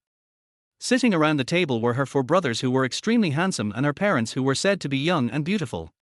Unfortunately, myopic patients could not see their appearance clearly. Referring to various Mary Sue novels, the 4 brothers have different styles. The eldest brother is a melancholy and literary handsome man, the second brother is a gentle and philandering little prince, the third brother is a domineering and indifferent iceberg man, and the 4th brother is a lively and sunny beautiful boy. Their common feature is that they are sister con. As soon as she sat down, she received a variety of greetings from her brothers. The eldest brother recited Tagore's poems to her affectionately and asked her how she was. The second brother blew her a good morning kiss from dozens of meters away and asked her to catch it. The third brother said that he would personally send her to the school bus today, and the 4th brother asked her to have lunch at noon. Lu Ying looked at them coldly and dealt with them one by one. They all called her sister so affectionately that she couldn't even see their faces. The last family member had already sat down. The father, who was sitting at the front of the table, signaled the butler with his eyes. The butler clapped his hands, and the secret door on the side of the restaurant opened, and servants pushing the meals came in one after another. Seared wagyu beef, foie gras, salad, toast, dessert cup. Lu Ying looked at the exquisite meals in front of her and sighed in her heart. Fortunately, the heroine was not set as a fairy who could only eat flower petals. A voice rang in the headset, "Master and Madam, Master and Miss, you can eat now." Lu Ying almost completely forgot about the plot and immediately reached out to take a toast. She wasn't very hungry, but when she saw so many delicious foods, she instantly felt like she hadn't eaten enough for 3 days. There are benefits to traveling through time. The crispy toast was spread with the orange cheese sauce, which was sweet and tempting. Lu Ying was about to stuff it into her mouth, but suddenly remembered that there was a maid, and turned her head to look at her. She didn't write specifically where the maid had breakfast, but she remembered that at the end of the first chapter, half of the meal was given to the maid. After all, it was a newspaper article, and the premise of giving it to the maid was to let her say the 10 advantages of the heroine. Only if she answered well could she get today's breakfast. Thinking of what the maid said when she answered, Lu Ying felt ashamed. What was wrong with her mind when she wrote it? Can this plot be skipped? But what if this is the plot that can end the time travel and return to reality today? The butler's deep and generous bass voice was in the earphone. He seemed to be reciting English poetry with great emotion. Lu Ying basically didn't understand it, so she quietly turned off the earphone and tried to prepare herself mentally. While recalling the plot, she said to President Jian, You say the 10 advantages of this lady, and this lady allows you to share breakfast with me. At the same time, Jian Qin listened to the lines prompted in her mind and squinted. When the voice disappeared, she followed the instructions and smiled gracefully. 10 merits are not enough for a person as perfect as you. If you want, I am willing to talk to you until tomorrow morning. Chapter 7. As soon as she finished speaking, she saw that the eldest lady's face became distorted and strange, as if she was enduring something. To be honest, Jian Qin hadn't done such a crazy thing for several years. During the day, she was a boss who needed to keep a distance from her employees. At night, she went home alone, took a shower, watched videos and read the news, and went to bed. There was no socializing on weekends. Most of the friends she made during her student days were devoted to their families. When they met, they always discussed parenting and family management. Occasionally, they changed the topic and basically asked her when she would find a boyfriend and get married. It's not that her friends are bad, but she can't relax when she gets along with her friends, but she is more tired. A 29-year-old single woman, she doesn't have many close friends.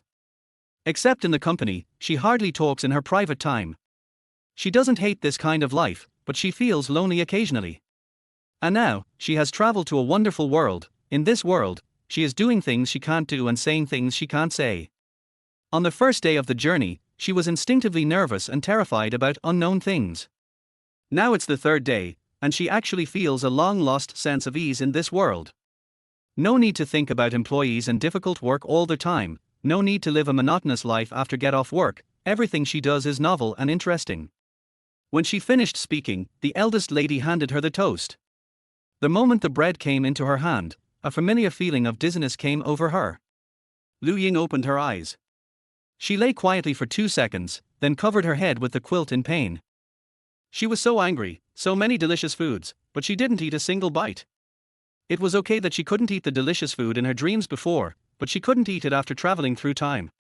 Next time, if there is a next time, she will definitely eat the pan-fried wagyu first before going through the plot. Oh, her wagyu. Her foie gras. Lu Ying picked up her phone with resentment, and seeing that it was getting late, she quickly got up. Oh, by the way, Sister Jian is still here with her. I don't know if she got up yet. After Lu Ying changed her clothes and walked out of the bedroom, she saw Sister Jian eating breakfast alone, and hummed, Good morning, why don't you call me and eat by yourself? Yu Linchuan slowly turned his head. He showed an expression as if he had seen a ghost. The spoon in her hand fell into the bowl, making a crisp sound when it collided with the ceramic bowl. In Lu Ying's puzzled eyes, she stood up suddenly and stepped back a few steps. Lu Ying. What is this for? Yu Linchuan's voice trembled. What do you mean? You were in the bedroom just now. Lu Ying was puzzled. Otherwise, She wanted to say, I just got up, where else can I be if not in the bedroom? But she suddenly realized that if she was in the bedroom, Sister Jian would not have this expression. Lu Ying reasoned quickly in her heart. Sister Jian would definitely call her to get up and eat after cooking. Now she is eating alone and asking such questions. It must be because when Sister Jian came in, she was not in the bed in the bedroom. Damn it, she forgot that she was wearing it. If I guessed correctly, Sister Jian called her to get up just now, and found that there was no one in the bedroom, so she thought she had gone out. As a result, she finished the plot and came back, and came out of the bedroom again. Lu Ying wanted to cry but had no tears. How could she lie to make Sister Jian believe it now? Say that she was performing a magic trick? I don't believe it. After a struggle, Lu Ying decided to deny it. She tried to force an awkward smile. I have been here all the time, didn't you see me? Yu Linchuan's eyebrows were twisted into a knot. No, there was no one on the bed when I went in. She only saw the bed. Lu Ying had an idea and began to fool her. I am ashamed to say that. Hey, I often roll under the bed when I sleep, you can see me if you look under the bed.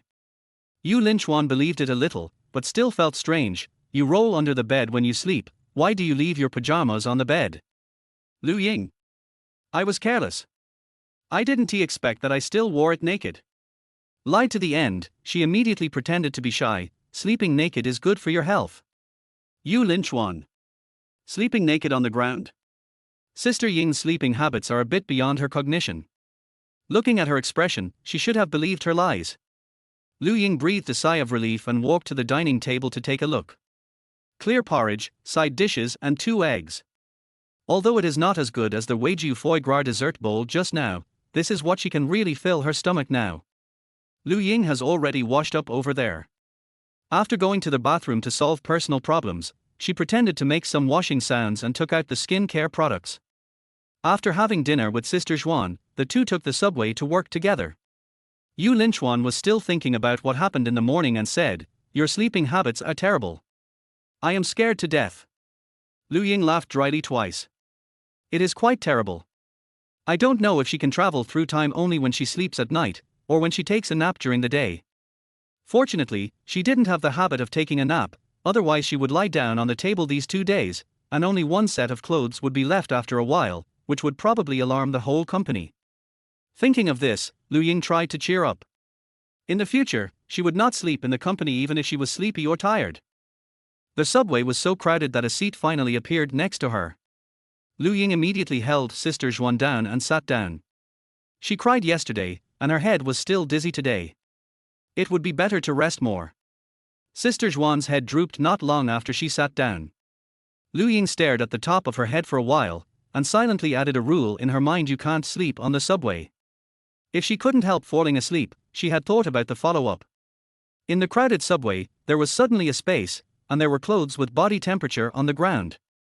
Who was here originally? Where did the people go?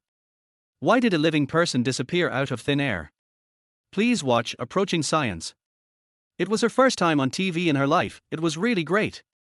Standing there bored, Lu Ying thought a lot and finally took out her phone to share her new experiences and discoveries with Xiao Godan. The happy full-time writer was obviously still sleeping in and didn't reply to her. Lu Ying yawned and woke up Sister Jian when she saw that it was almost time. When she arrived at the office, Lu Ying subconsciously glanced at Mr. Jian's office and saw that the light inside was on, so she quickly retracted her gaze. She was still a little guilty. However, Lu Ying suddenly covered her face and laughed. In the last plot yesterday, Mr. Jian seriously praised her for being perfect, which was really funny. She really tried her best not to laugh at that time, fearing that the plot could not be completed smoothly. Putting down her bag and turning on the computer, Lu Ying walked to the tea room with a cup of water and couldn't help but look at Mr. Jian's office again. Mr. Jian in reality must not be like this. In her heart, Mr. Jian was like a high-class flower that could be admired from a distance but not played with. Oh, speaking of which, she threw pajamas on the head of the high-class flower yesterday. In reality, she wouldn't dare to do it even if she had 800 guts. After getting the water, Lu Ying took 2 snacks and put them in her pocket. Just as she was about to walk out, she suddenly saw the high-ranking flower Benhua walking in. Lu Ying said, "Good morning, President Jian," with a guilty conscience, and then walked forward cautiously along the wall, trying to reduce her presence. Jian Qin said, and when he saw her taking small steps towards the door, he suddenly called her. Lu Ying. She was only 2 steps away from leaving the tea room. Failed at the last hurdle. She took a breath, turned around and put on a smile. "President Jian." Jian Qin asked lightly, "Well, are you free tonight?" Lu Ying felt heartbroken. President Jian asked her like this every day before, and she worked overtime for a month. Other people asking this kind of question are dating, but President Jian asking this question is definitely asking her to work overtime. As expected, after she answered, "I'm free," President Jian said, "A new project has been launched recently. I'll give you the information and you can write a training plan." Lu Ying frowned in her heart, but she answered with full energy, "Okay, President Jian." What a bullshit. She's going to get off work. Perhaps her resentment could no longer be hidden. President Jian suddenly walked towards her and stood in front of her. They were about the same height, but Jian Qin was wearing high heels and looked a little stronger. Yes, only a little. Jian Qin looked into her eyes and comforted her. "You've worked hard during this period. Tomorrow is the weekend, take a good rest." Before she finished speaking, Lu Ying suddenly rushed towards her. They were standing at the door of the tea room, and a colleague who was in a hurry to go to a meeting ran in to get water. He rushed in a hurry, but didn't expect there was someone at the door, and bumped into Lu Ying directly. Lu Ying didn't stand still, and under his collision, she rushed towards Jian with hot water. Her mind went blank for a moment, and she threw the cup in her hand towards the sofa at the fastest speed. Thanks to her quick reaction, only a little hot water was spilled on the two of them, but she threw herself into Mr. Jian's arms. The incident happened suddenly, and Jian's usually calm mind was no longer calm. Seeing Lu Ying rushing towards her, she subconsciously hugged her. For a moment, she was filled with fragrance. It was the smell she smelled in another world yesterday. Jian shook her mind, and quickly reacted. She let go of Lu Ying and took a step back. Are you okay? Lu Ying shook her head and looked at her Shiba Inu cup. Their hot water spilled all over the floor. She was not strong enough, and the cup did not fall on the sofa, but fell to the ground and broke into pieces. She liked this cup very much. She had been using it since college. The cup was of good quality. She thought she could get along with it for a longer time. Now, it was broken. Lu Ying was a nostalgic and sentimental person. She was sad for a moment and her eyes were red. She turned back and glared at the culprit, who was in a hurry to attend a meeting. After taking the water, he bowed and apologized while running out. Lu Ying's chest was choked with anger, but she couldn't get angry at this moment. She took a breath and held back the sour feeling in her eyes. She tore off a few pieces of paper towels and cleaned up the debris on the ground. Jian squatted beside her, and her outstretched hand was pushed back by her. Thank you, Mr. Jian, I can do it myself. Jian didn't force it, and got up to call the cleaning lady. When she came back, she saw Lu Ying on the sofa, with an expression as if she was collecting the body of her lover, very sad. Jian walked to her side and helped her up. Are you free on the weekend? Lu Ying. No way. She was so sad, and Mr. Jian still wanted her to work overtime on the weekend. Even if the salary is increased, you can't order people around like this. Boss, you have no heart.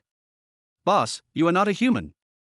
She was filled with sorrow and forced a smile. Do you have to work overtime on weekends? Jian was stunned for a moment, knowing that she had misunderstood. It's not overtime, Jian said softly, looking at the fragments. I know a store that sells cups. If you have time, let's go shopping together. Chapter 8. Until lunch, Lu Ying still couldn't believe that her boss asked her to go shopping on the weekend. Although she said she was going to the cup shop, it's impossible for two people to go to only one shop. They must eat after shopping. What if they want to watch a movie after eating?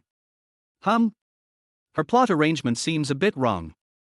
Lu Ying felt that she had written too many novels, and she couldn't help but arrange this kind of plot when she thought of going out on the weekend. She sighed melancholy and followed Sister Zhuan to eat Chongqing noodles nearby. Sister Zhuan will still stay at her place tonight.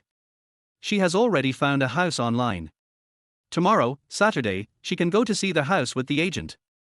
Originally, Yu Linchuan wanted to ask Ying to go with him, but she suddenly said that she had something to do and was mysterious and refused to say what it was. After careful reasoning, Yu Linchuan suspected that she was going on a date.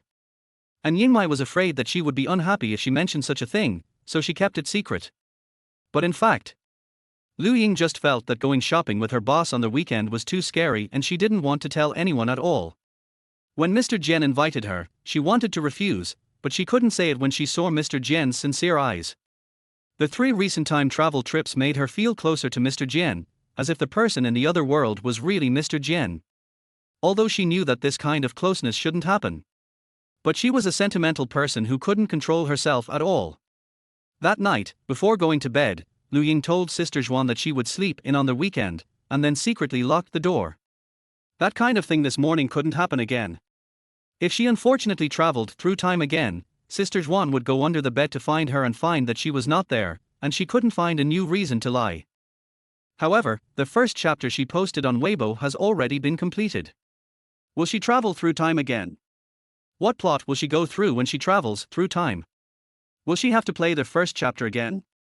In fact, Lu Ying wanted to know what would happen if she didn't sleep all night, but she had an appointment with Mr. Jian to go out on Saturday afternoon, and it would be impolite to yawn continuously at that time. Lu Ying thought a lot while lying on the bed, but she couldn't resist the sleepiness and fell asleep gradually. Miss, what's wrong with you? Lu Ying opened her eyes. Unlike the dim bedroom before, it was too bright here. The air was full of the aroma of food. Lu Ying looked down, her eyes shining. The foie gras she had been thinking about yesterday was still there, and the wagyu beef was also there. She went straight to the restaurant this time. Because the plot of the first chapter has been completed? No matter, anyway, thank God for giving her a second chance to eat. This time she must finish breakfast before continuing the plot. Although she didn't know what the plot was yet. Lu Ying was in a trance for a moment, and said to the maid with concerned eyes, "I'm fine." Hearing this, Boss Jian nodded, held the headset and said, "Butler, the young lady has finished her meal." Lu Ying? No, wait, she hasn't eaten a bite yet. Before she could refute, the servant who had just served the dishes had neatly put away the delicacies on the table. Lu Ying. Can't you see that these things haven't been touched yet? Stop it. She was about to faint from anger. Boss Jian handed her the alpine snow water for rinsing her mouth worriedly. "Miss, why are you angry?" Lu Ying stared at her silently, her dark red eyes representing her anger at the moment. She dared to ask. She even asked. It was obviously meaningless to argue with the NPC about such things. Lu Ying rinsed her mouth with alpine snow water and put the goblet back on the tray heavily. She was so angry. Jian Qin looked at the red eyes of the eldest lady and couldn't figure out what the problem was. This was the hint in her mind. Why was the young lady angry? After breakfast, Jian Qin left the eldest lady for a short time and went to the maid's exclusive room to change into clothes to accompany the young lady to school. I don't know what the school in this world is set up to be. The eldest lady also needs a maid to take care of her when she goes to school, but she can't wear a maid outfit at school and needs to change into daily clothes. Wearing a black long skirt, a camel-colored trench coat, and black short boots, Jian Qin looked in the mirror and felt that her clothes did not look like a maid, but more like her usual casual outfit. She walked out of the room and returned to the eldest lady, and so that her eyes slowly changed from light red to light pink. The pink color of the young lady's eyes means. Jian Qin suddenly smiled. According to the housekeeper's arrangement, Lu Ying sat in the lounge waiting for her exclusive maid to come back. She had no mobile phone with her, so she could only pick up a book and flip through it casually. As a result, she found that this was actually her previously finished novel, and hurriedly threw away this shameful thing. How could there be such a shameful setting? If you go into your own novel, will the reading material here become your other novels? Thinking of this, Lu Ying's face was stern. Wait. When she goes to school, the textbook she uses for class should not be this thing. Just as she was thinking, President Jian knocked on the door and walked in. Lu Ying has recently become accustomed to her maid outfit, and suddenly saw her in this casual outfit. She was surprised. The real CEO Jian always wears various small suits in the company. This casual and relaxed look looks pretty good. She looked at him for a long time without realizing it, and suddenly reacted, coughed lightly, and raised her proud little head. As the most charming lady in this world, she would not be attracted by the beauty of a maid. She didn't know that her eye color had exposed herself. Lu Ying came up with a middle-school Sunder spirit, lifted her skirt and deliberately didn't look at her. "Are we leaving?" "Miss, please come this way." Walking into the super long corridor again, Lu Ying looked back at the hundreds of bodyguards, and then looked at the housekeeper who led the way but looked back at her from time to time, and felt a little scared.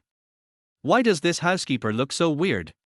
Deliberately showing this so-called mature male charm to her. Could he like her too? Don't, uncle, you are more than enough to be the heroine's father at your age. This damn charmer setting. Lu Ying tried to avoid looking at him and asked as she walked, "Are they going with you?" Jian Qin had a hint in her mind and replied, "Miss, I am the only one going to school with you." "Only the two of them?" Lu Ying suddenly thought of something and asked again, "We will take the car together, right?" "Yes, miss." This. Lu Ying understood that what was being played out now was the half-chapter that she had not had time to send out. This half-chapter was about the young lady having breakfast, waiting for the maid to change clothes, and the two of them got into the car escorted by bodyguards and went to school together. After arriving at school, every student and teacher was amazed by the beauty of the young lady. Boys admired her, girls envied her, and only one girl named Man something something Lian was very disrespectful to her. She said at the school gate that she would definitely surpass her in this exam and let all the boys in the school fall in love with her. However, the young lady ignored her and walked into the school surrounded by handsome men and beautiful women. Does such a stupid plot really need to be performed in person? Lu Ying looked up at the crystal chandelier in the corridor. Just as she was about to sigh, she was suddenly stabbed in the eyes by the light. She lowered her head silently and swallowed the sorrowful breath. When she first traveled through time, she thought she had just had a dream. Although it was a bit strange, she still wrote the second chapter. Because she didn't know that she would continue to travel through time every night, she was very free in this plot. But she wrote this part of the plot rather sloppily.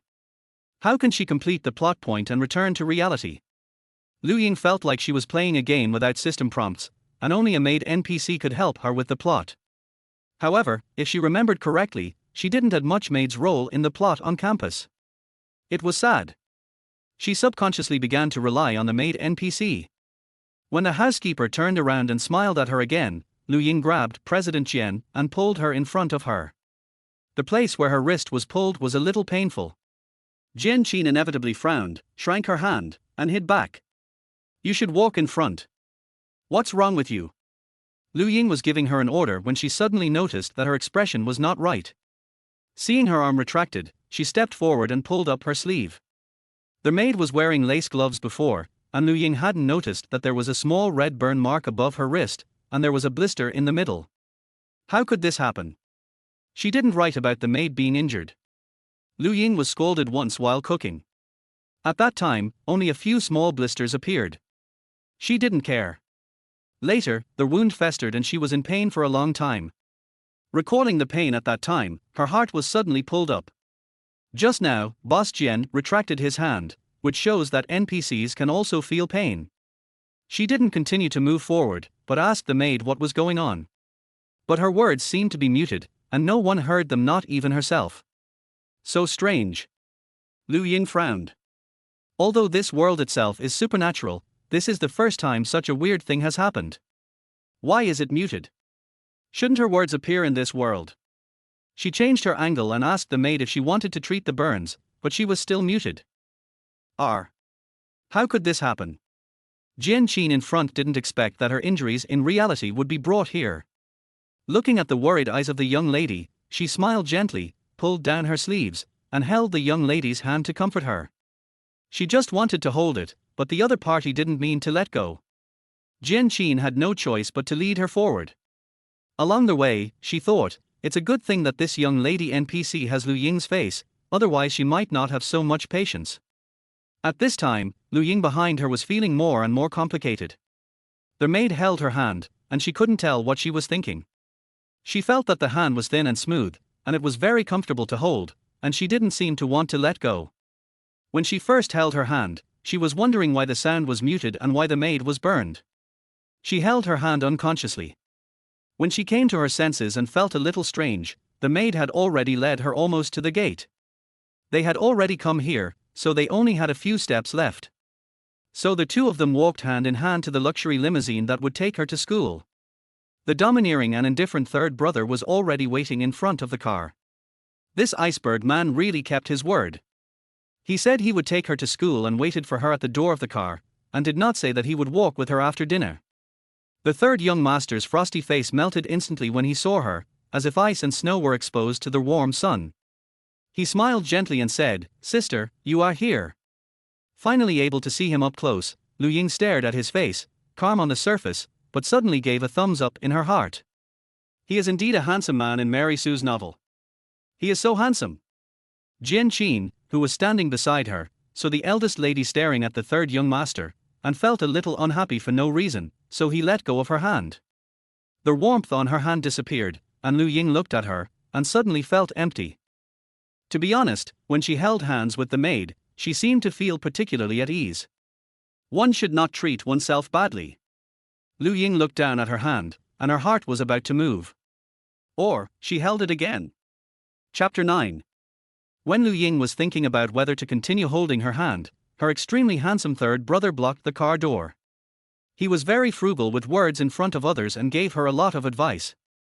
What about not paying attention to others? They are all bad people with ulterior motives. What about going home early if you don't want to attend the class? Don't wrong yourself, and even said not to talk too much to him when you are having lunch with your fourth brother at noon, and it's better to save what you want to say until you go home and say it to your third brother at night. Lu Ying, why do you have to save it until the evening? Can't you communicate in real time? After she finished complaining, she realized that she had never seen a mobile phone in this world. Obviously, there are other high-tech things, but because she has never written about mobile phones, no one uses mobile phones. The third young master talked a lot, and the housekeeper couldn't bear it anymore, so he smiled and said, "Third young master, the young lady needs to get in the car." The man turned back to his icy face in a second, and said coldly to the maid, General Jian, next to him, "Take good care of the young lady." "I know, young master." The third brother left reluctantly, and Lu Ying rolled her eyes in her heart, turned around very heartlessly, and walked into the luxury limousine that was much taller than her. The next second, Lu Ying, who saw the limousine for the first time, was stunned.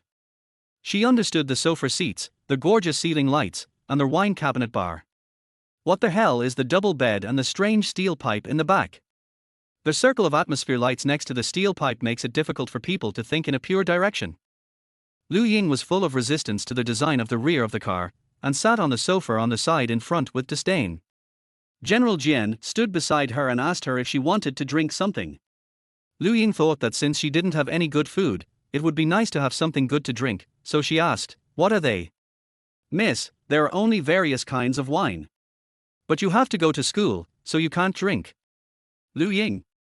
Then what are you asking?" She was a little upset, so she calmed down and said to the maid, "Sit down." Jian Qin was also tired of standing, so he sat down without any hesitation. Her hands were on the seat. Lu Ying was bored, so she looked through the layout of the car, and her eyes fell on the maid's hands, and suddenly she couldn't move away. It's strange, she is obviously set as a maid, but her hands are very white and tender, she just touched them. Lu Ying wanted to touch her hands again, she didn't know why, she just wanted to. Anyway, she is just an NPC, so what's wrong with her touching it? She didn't have breakfast, so she touched the beautiful woman's hands a few times. Is that too much? Although this beautiful woman looks like her boss, does it matter? Anyway, her boss doesn't know. Lu Ying persuaded herself, and her psychological burden was reduced to zero. She took a deep breath, grabbed the maid's hand, and kneaded it. She had never written this part in the plot of the novel. Of course, she would not think of such a somewhat perverted plot when she wrote the novel. Jian Qin was suddenly touched by the eldest lady, waiting for the voice in her mind to tell her what to do, but nothing happened after waiting for a long time. She wanted to withdraw her hand, but she didn't know if it would affect her return to reality, so she had to stop and remind the other party tactfully, "Miss, what are you doing?" Lu Ying had assumed that she was an NPC, and her words became increasingly arrogant, "Touch your little hand." Jian Qin didn't expect her to say such a thing so confidently, and she didn't react for a long time to figure out what to answer. The car was driving very fast, and Lu Ying didn't touch it for long before the driver parked the car steadily. When the door slid to the side automatically, she reluctantly let go of her evil claws. Unlike the quiet inside the car, the outside of the car was very noisy. Lu Ying looked out and saw many young masters and young ladies getting off the bus and walking towards the school gate. Jian Qin once suspected that the voice that reminded her had disappeared, but now she heard the voice again. She followed the instructions and said, "Miss, it's time to get off the bus." Lu Ying responded and walked down the steps. The moment her feet landed, the scene in front of her suddenly became distorted and blurred. The long-awaited feeling of falling came over her, and she suddenly opened her eyes on the small bed in reality. Lu Ying lay down for a while, and when she was out of the emotional influence brought by the world in the book, she got up and looked at her phone. It was a little later than usual, it was already 8:30. She sat up from the bed and touched her face. Although she didn't wash up this time, her face was clean, and there was a faint fragrance of flowers and fruits in her mouth. Discovering this, Lu Ying's first reaction was if she could wear a book every day in the future, she could save a lot of money on facial cleansers and toothpaste. Since she only needs to use facial cleansers at night, can't she buy expensive facial cleansers? If she could come back from that world with a full stomach, would she have saved on breakfast? She is such an ordinary little genius at saving money. There was a faint sound of cooking outside. Lu Ying temporarily broke away from her beautiful fantasy and changed her clothes to go out. Yu Linchuan saw her coming out and asked, "Did I wake you up?" No, Lu Ying shrugged her nose, smelled the aroma of egg custard and flour rolls, and said with a smile, "I woke up because of the smell." Yu Linchuan was making minced meat marinade. After thickening it, she shook the pot and said, "Then go wash up and come to eat." Okay. The egg custard just out of the pot was steaming hot. You could tell how moist and tender it tasted at a glance. Yu Linchuan quickly used a knife to draw a grid in the middle of the egg custard, poured the marinade on it and shook it slightly. The bright marinade wrapped the egg custard pieces, emitting an attractive aroma. Lu Ying took a bite and praised it repeatedly. Yu Linchuan was happy to see her eating so deliciously, and said, "You said you wanted to sleep in on the weekend, so I wanted to leave a bowl for you in the pot. But this one is still delicious right out of the pot." "Well, I wanted to sleep in originally. Maybe I'm getting older, so I can get up early on weekends naturally." After she finished speaking, Yu Linchuan resisted rolling his eyes at her and said unhappily, "You're still old. You're beautiful and young, and now is the best age." "No way." Lu Ying didn't know what was going on, and the image of President Jian appeared in her mind. "I don't think there is a best age, just live the best at every age." Yu Linchuan refuted her, "How could it be? Being young is good. I think it's better for President Jian." Lu Ying said what was in her heart unconsciously, which scared her so much that she ate a mouthful of egg custard, and accidentally choked, holding the table and coughing for a long time. She coughed so hard that tears fell, and Yu Linchuan was busy getting her paper, and forgot what she had just said. After dinner, Yu Linchuan packed up and went to see a house with the agent. Lu Ying read a magazine at home for a while, always feeling uneasy. She put down the magazine and thought, no, she has to think about the book. Now she is facing something completely unknown. She doesn't know why she is in a book, nor does she know what the rules are. Before the first chapter was finished, she would go to the beginning of the first chapter every day, and today, she came to the second chapter, but she only wrote half of the second chapter. She has now finished half of this half of the plot. What will happen when the remaining half is finished? The best result is to return to normal life, but if there is no return, will the plot develop arbitrarily? To be honest, Lu Ying doesn't want the plot to be out of her control. She hopes that the next plot is arranged by herself, so that she can have a clear mind when she is doing the plot and can return to reality more safely. So, without knowing what will happen after the plot is finished, should she finish the rest of the second chapter? Lu Ying was in a dilemma. If she wrote, she would be more likely to continue to travel through the book, but the direction of the plot was in her hands. If she didn't write, she would face a completely unknown situation, and she was afraid that she would not be able to return to reality. Or she could just write a few simple plots randomly, so that she could quickly complete the plots and return to reality. Wouldn't it be great? Lu Ying thought this was a good idea. She took out the half chapter she had not finished writing from her mobile phone and prepared to continue writing. Before she started writing, she flipped forward and finally remembered that the girl who challenged her was called Man Lianqing Yun Yu Bing Ning Ruo Lian. This name was randomly generated by Lu Ying using a Mary Sue name generator on the internet at the time. It was not a name that a normal human could come up with. She silently memoized this name several times to avoid any unnecessary trouble when she traveled through the book next time. Then, Lu Ying casually wrote a few daily small plots and arranged herself and the maid clearly. Okay, there is no need to worry about it. She breathed a sigh of relief, and when she was about to close the document, she suddenly had some new ideas. By the way, if she modified the plot that had already been written, would it change according to the latest version next time she transmigrated into the book? Lu Ying was full of curiosity. After thinking about it, she changed the part where the butler and bodyguard escorted her to the car to the maid accompanying her to the gate alone. Well, it's not enough. She rubbed her fingers, feeling a little guilty, and added another sentence. The maid took the initiative to hold the hand of the eldest lady. The eldest lady looked reluctant, but the maid still held her tightly and walked towards the gate with her. She was so tired of transmigrating into the book every day, so let the NPC give her some benefits. This way, she didn't look so strange. God has eyes. All this was the maid's initiative and had nothing to do with her. Lu Ying raised the corners of her mouth, very proud. Oh, how could she be so smart? Chapter 10. Lu Ying happily closed the document, and inadvertently glanced at the time, and was so scared that she almost jumped out of the chair. Oh no, it was almost time for the appointment with President Jian in the afternoon. She quickly threw away her phone, quickly applied a mask, and then put on makeup seriously. Usually, she went to work without makeup, but now she thought about going out alone with President Jian, and she wanted to look better for some reason. After putting on makeup, she carefully picked out clothes and a pair of small high heels. After dressing up, Lu Ying shook her head left and right in front of the mirror and snapped her fingers. Perfect. She put on her bag and went out, and called a car at the gate of the community. It was not until she got in the car that she realized that she was going shopping with her female boss, not a date, so why was she so excited? This. Lu Ying had a headache. She suspected that she was affected by the book. Reality and fantasy intertwined, and the distance between her and President Jian became blurred. She was thinking about how to solve this problem, and her phone suddenly vibrated. President Jian, where is your home? Do you need me to pick you up? Ying, no, thank you, President Jian, I'm already in the car. President Jian, okay. Lu Ying got nervous for no reason when she received the message. After replying, she flipped through their previous chat records, trying to regain the sense of distance. Well, except for the first greeting and asking for leave last month, there was no extra conversation. They didn't have many interactions, but Lu Ying felt that she and her were much closer because of the several times she went through the book.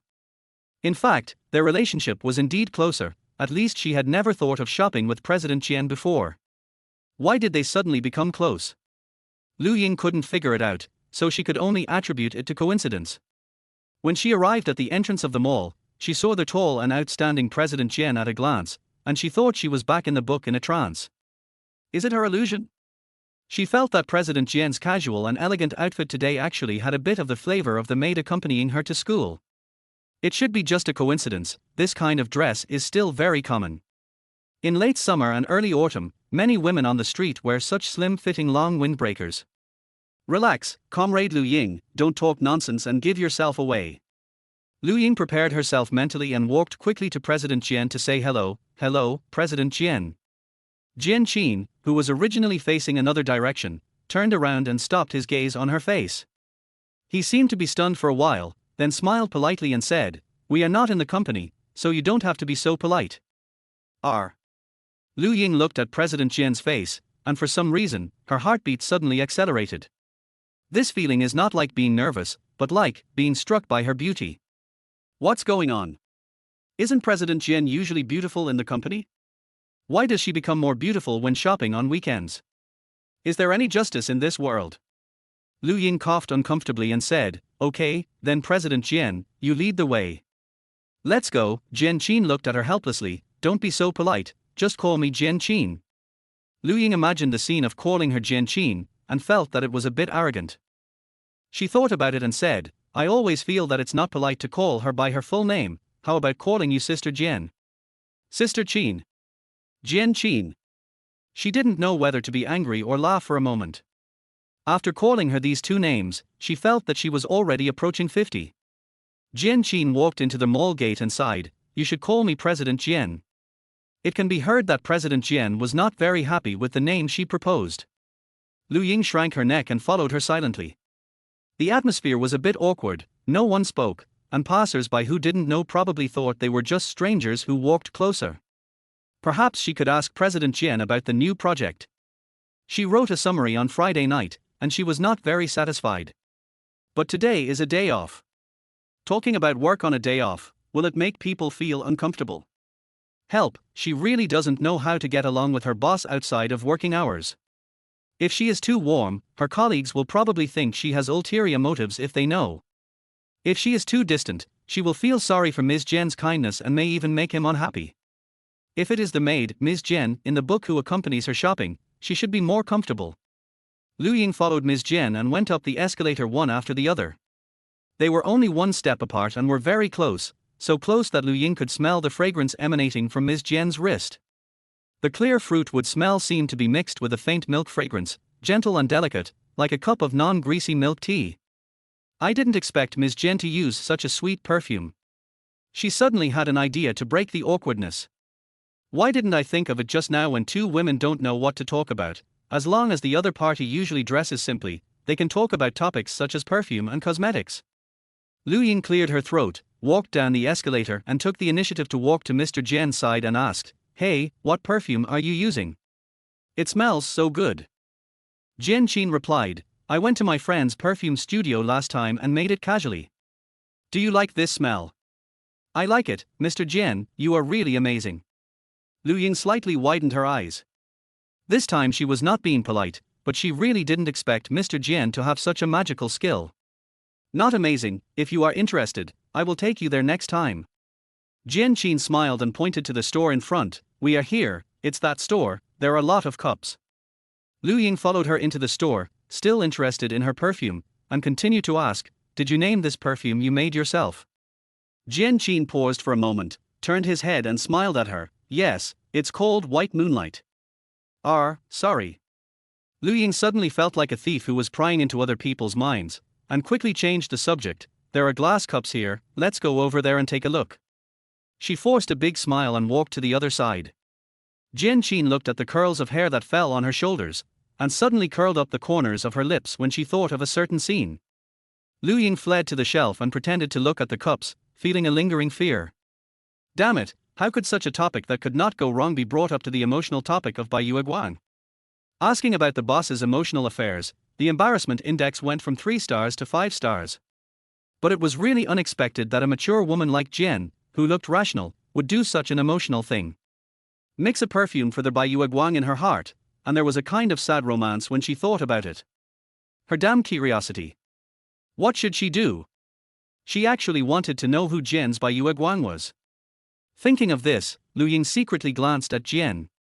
The woman with exquisite makeup was looking down at a cat's paw-shaped cup. Her long black hair, which was usually tied up, was casually scattered and fell on the side of her face, making her already fair face look even whiter.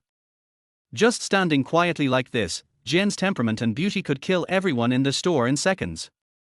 Lu Ying stole a few more glances at her without any ambition, wanting to say a few more words to her. Well, her lipstick color seems to be good, too. Should I ask what color it is? There's no way to go wrong with this topic. Just as Lu Ying was about to ask, Jian Qin said almost at the same time, are you looking at me? After she finished speaking, she turned her head to look at Lu Ying, her eyes deep, as if she wanted to see something from her. Lu Ying laughed out loud with a guilty conscience. No. I'm looking at the cup over there. The one with the little panda is pretty cute. Jian Qin picked up the panda cup and looked around. It's very cute. I'll buy this to take home. Or I'll give it to you. I was bothering you to accompany me to look at the cups. Lu Ying was afraid that she would disagree, so she looked at the price and said, it's not expensive, just the price of 2 cups of milk tea. It's also a thank you for your care all the time, Mr. Jian. Jian Qin took a shopping basket next to him, put the cup in it, and smiled at her. Okay, then I'll be polite. She agreed. Lu Ying was inexplicably happy. After walking around the store for a while, Lu Ying finally found a cup similar to her Shiba Inu cup. She was so excited that she lost herself in front of President Jian. It really exists. President Jian is worthy of you. Jian Qin looked at her childish smile and laughed along. Lu Ying realized that she had lost her composure, rubbed her nose uncomfortably, took the shopping basket from President Jian, and ran to check out dejectedly. After buying the cup, she was in a dilemma with her bag. It seemed that it would not be good to go home after buying the cup, so should they go for afternoon tea? Lu Ying was busy dressing up at noon and had not eaten yet. She was indeed a little hungry at this moment. She was still hesitating, and Jian Qin spoke first. Do you want to have a drink? Or watch a movie? Yes, watch a movie. You don't have to chat with President Jian to watch a movie, just focus on the screen. Lu Ying's eyes lit up and she nodded repeatedly. Okay, let's go to the movies. I'll see what new movies are released recently. After saying that, she held the bag in one hand and flipped through her phone with the other. Jian Qin saw that it was not convenient for her to operate with one hand, so he reached out to help her carry the bag, but accidentally touched her hand. Lu Ying touched the little hand of their General Jian NPC a lot last night, but now she was in reality. She felt guilty for a while and quickly retracted her hand. Jian Qin didn't expect her to react so strongly. He was stunned for a moment and said, "Did you get scared? I just want to help you carry the bag." No. Lu Ying was secretly annoyed. Why did she react so strongly? There was nothing wrong, but it seemed like something was wrong. When she lowered her head and flipped through her phone, Jian Qin finally felt relieved and bold to stare at her. Speaking of which, last night, the eldest lady NPC in the mission world suddenly held her hand. Jian Qin had never thought that one day she would be led around like this for so long, and after they got in the car, the young lady grabbed her hand again and took advantage of her with a clear conscience. Although she looked almost the same as Lu Ying, the young lady was completely different from Lu Ying in reality. One was passionate and bold, while the other was cautious and restrained in front of her. Jian sometimes even suspected that the appearance of NPCs and that mission world was just to fulfill her long-cherished dream. But she still preferred the realism of reality.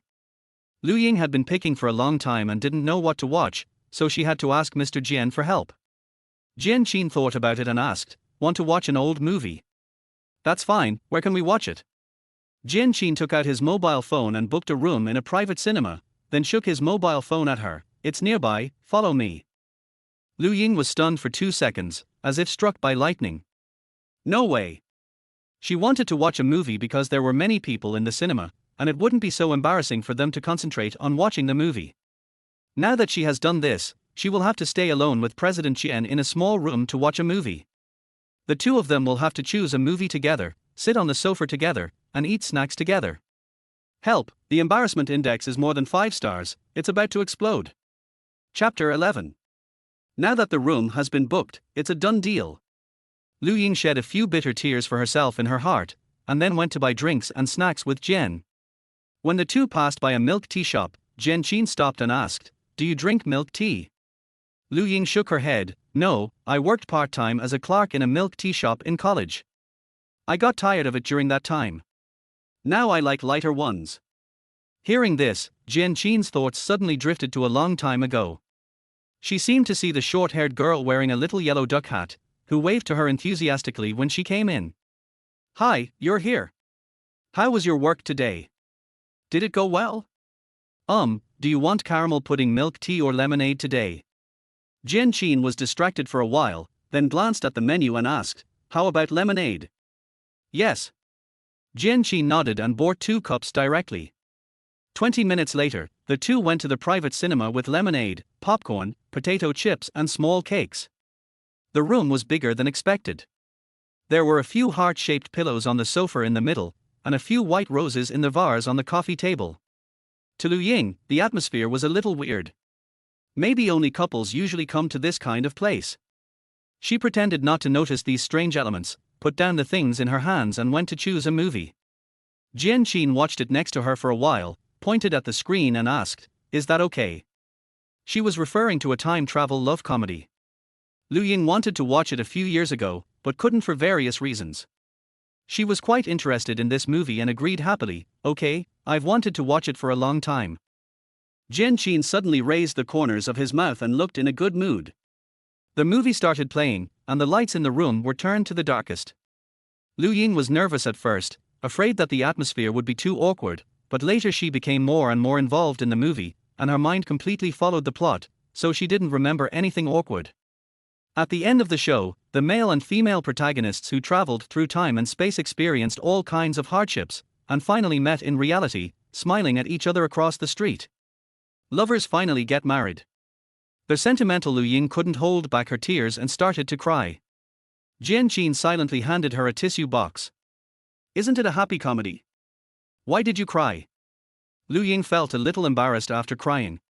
She turned her back, took out 2 tissues to wipe her eyes, and took out a small mirror to see if her eye makeup was still there. "I don't know where the idle burden came from." Jian threw the drink cups they drank into the trash can with a smile. Thinking of the plot of the movie just now, he turned around and asked, "Do you believe in time travel?" The little touch brought by the movie disappeared immediately. Ying's heart was alarmed.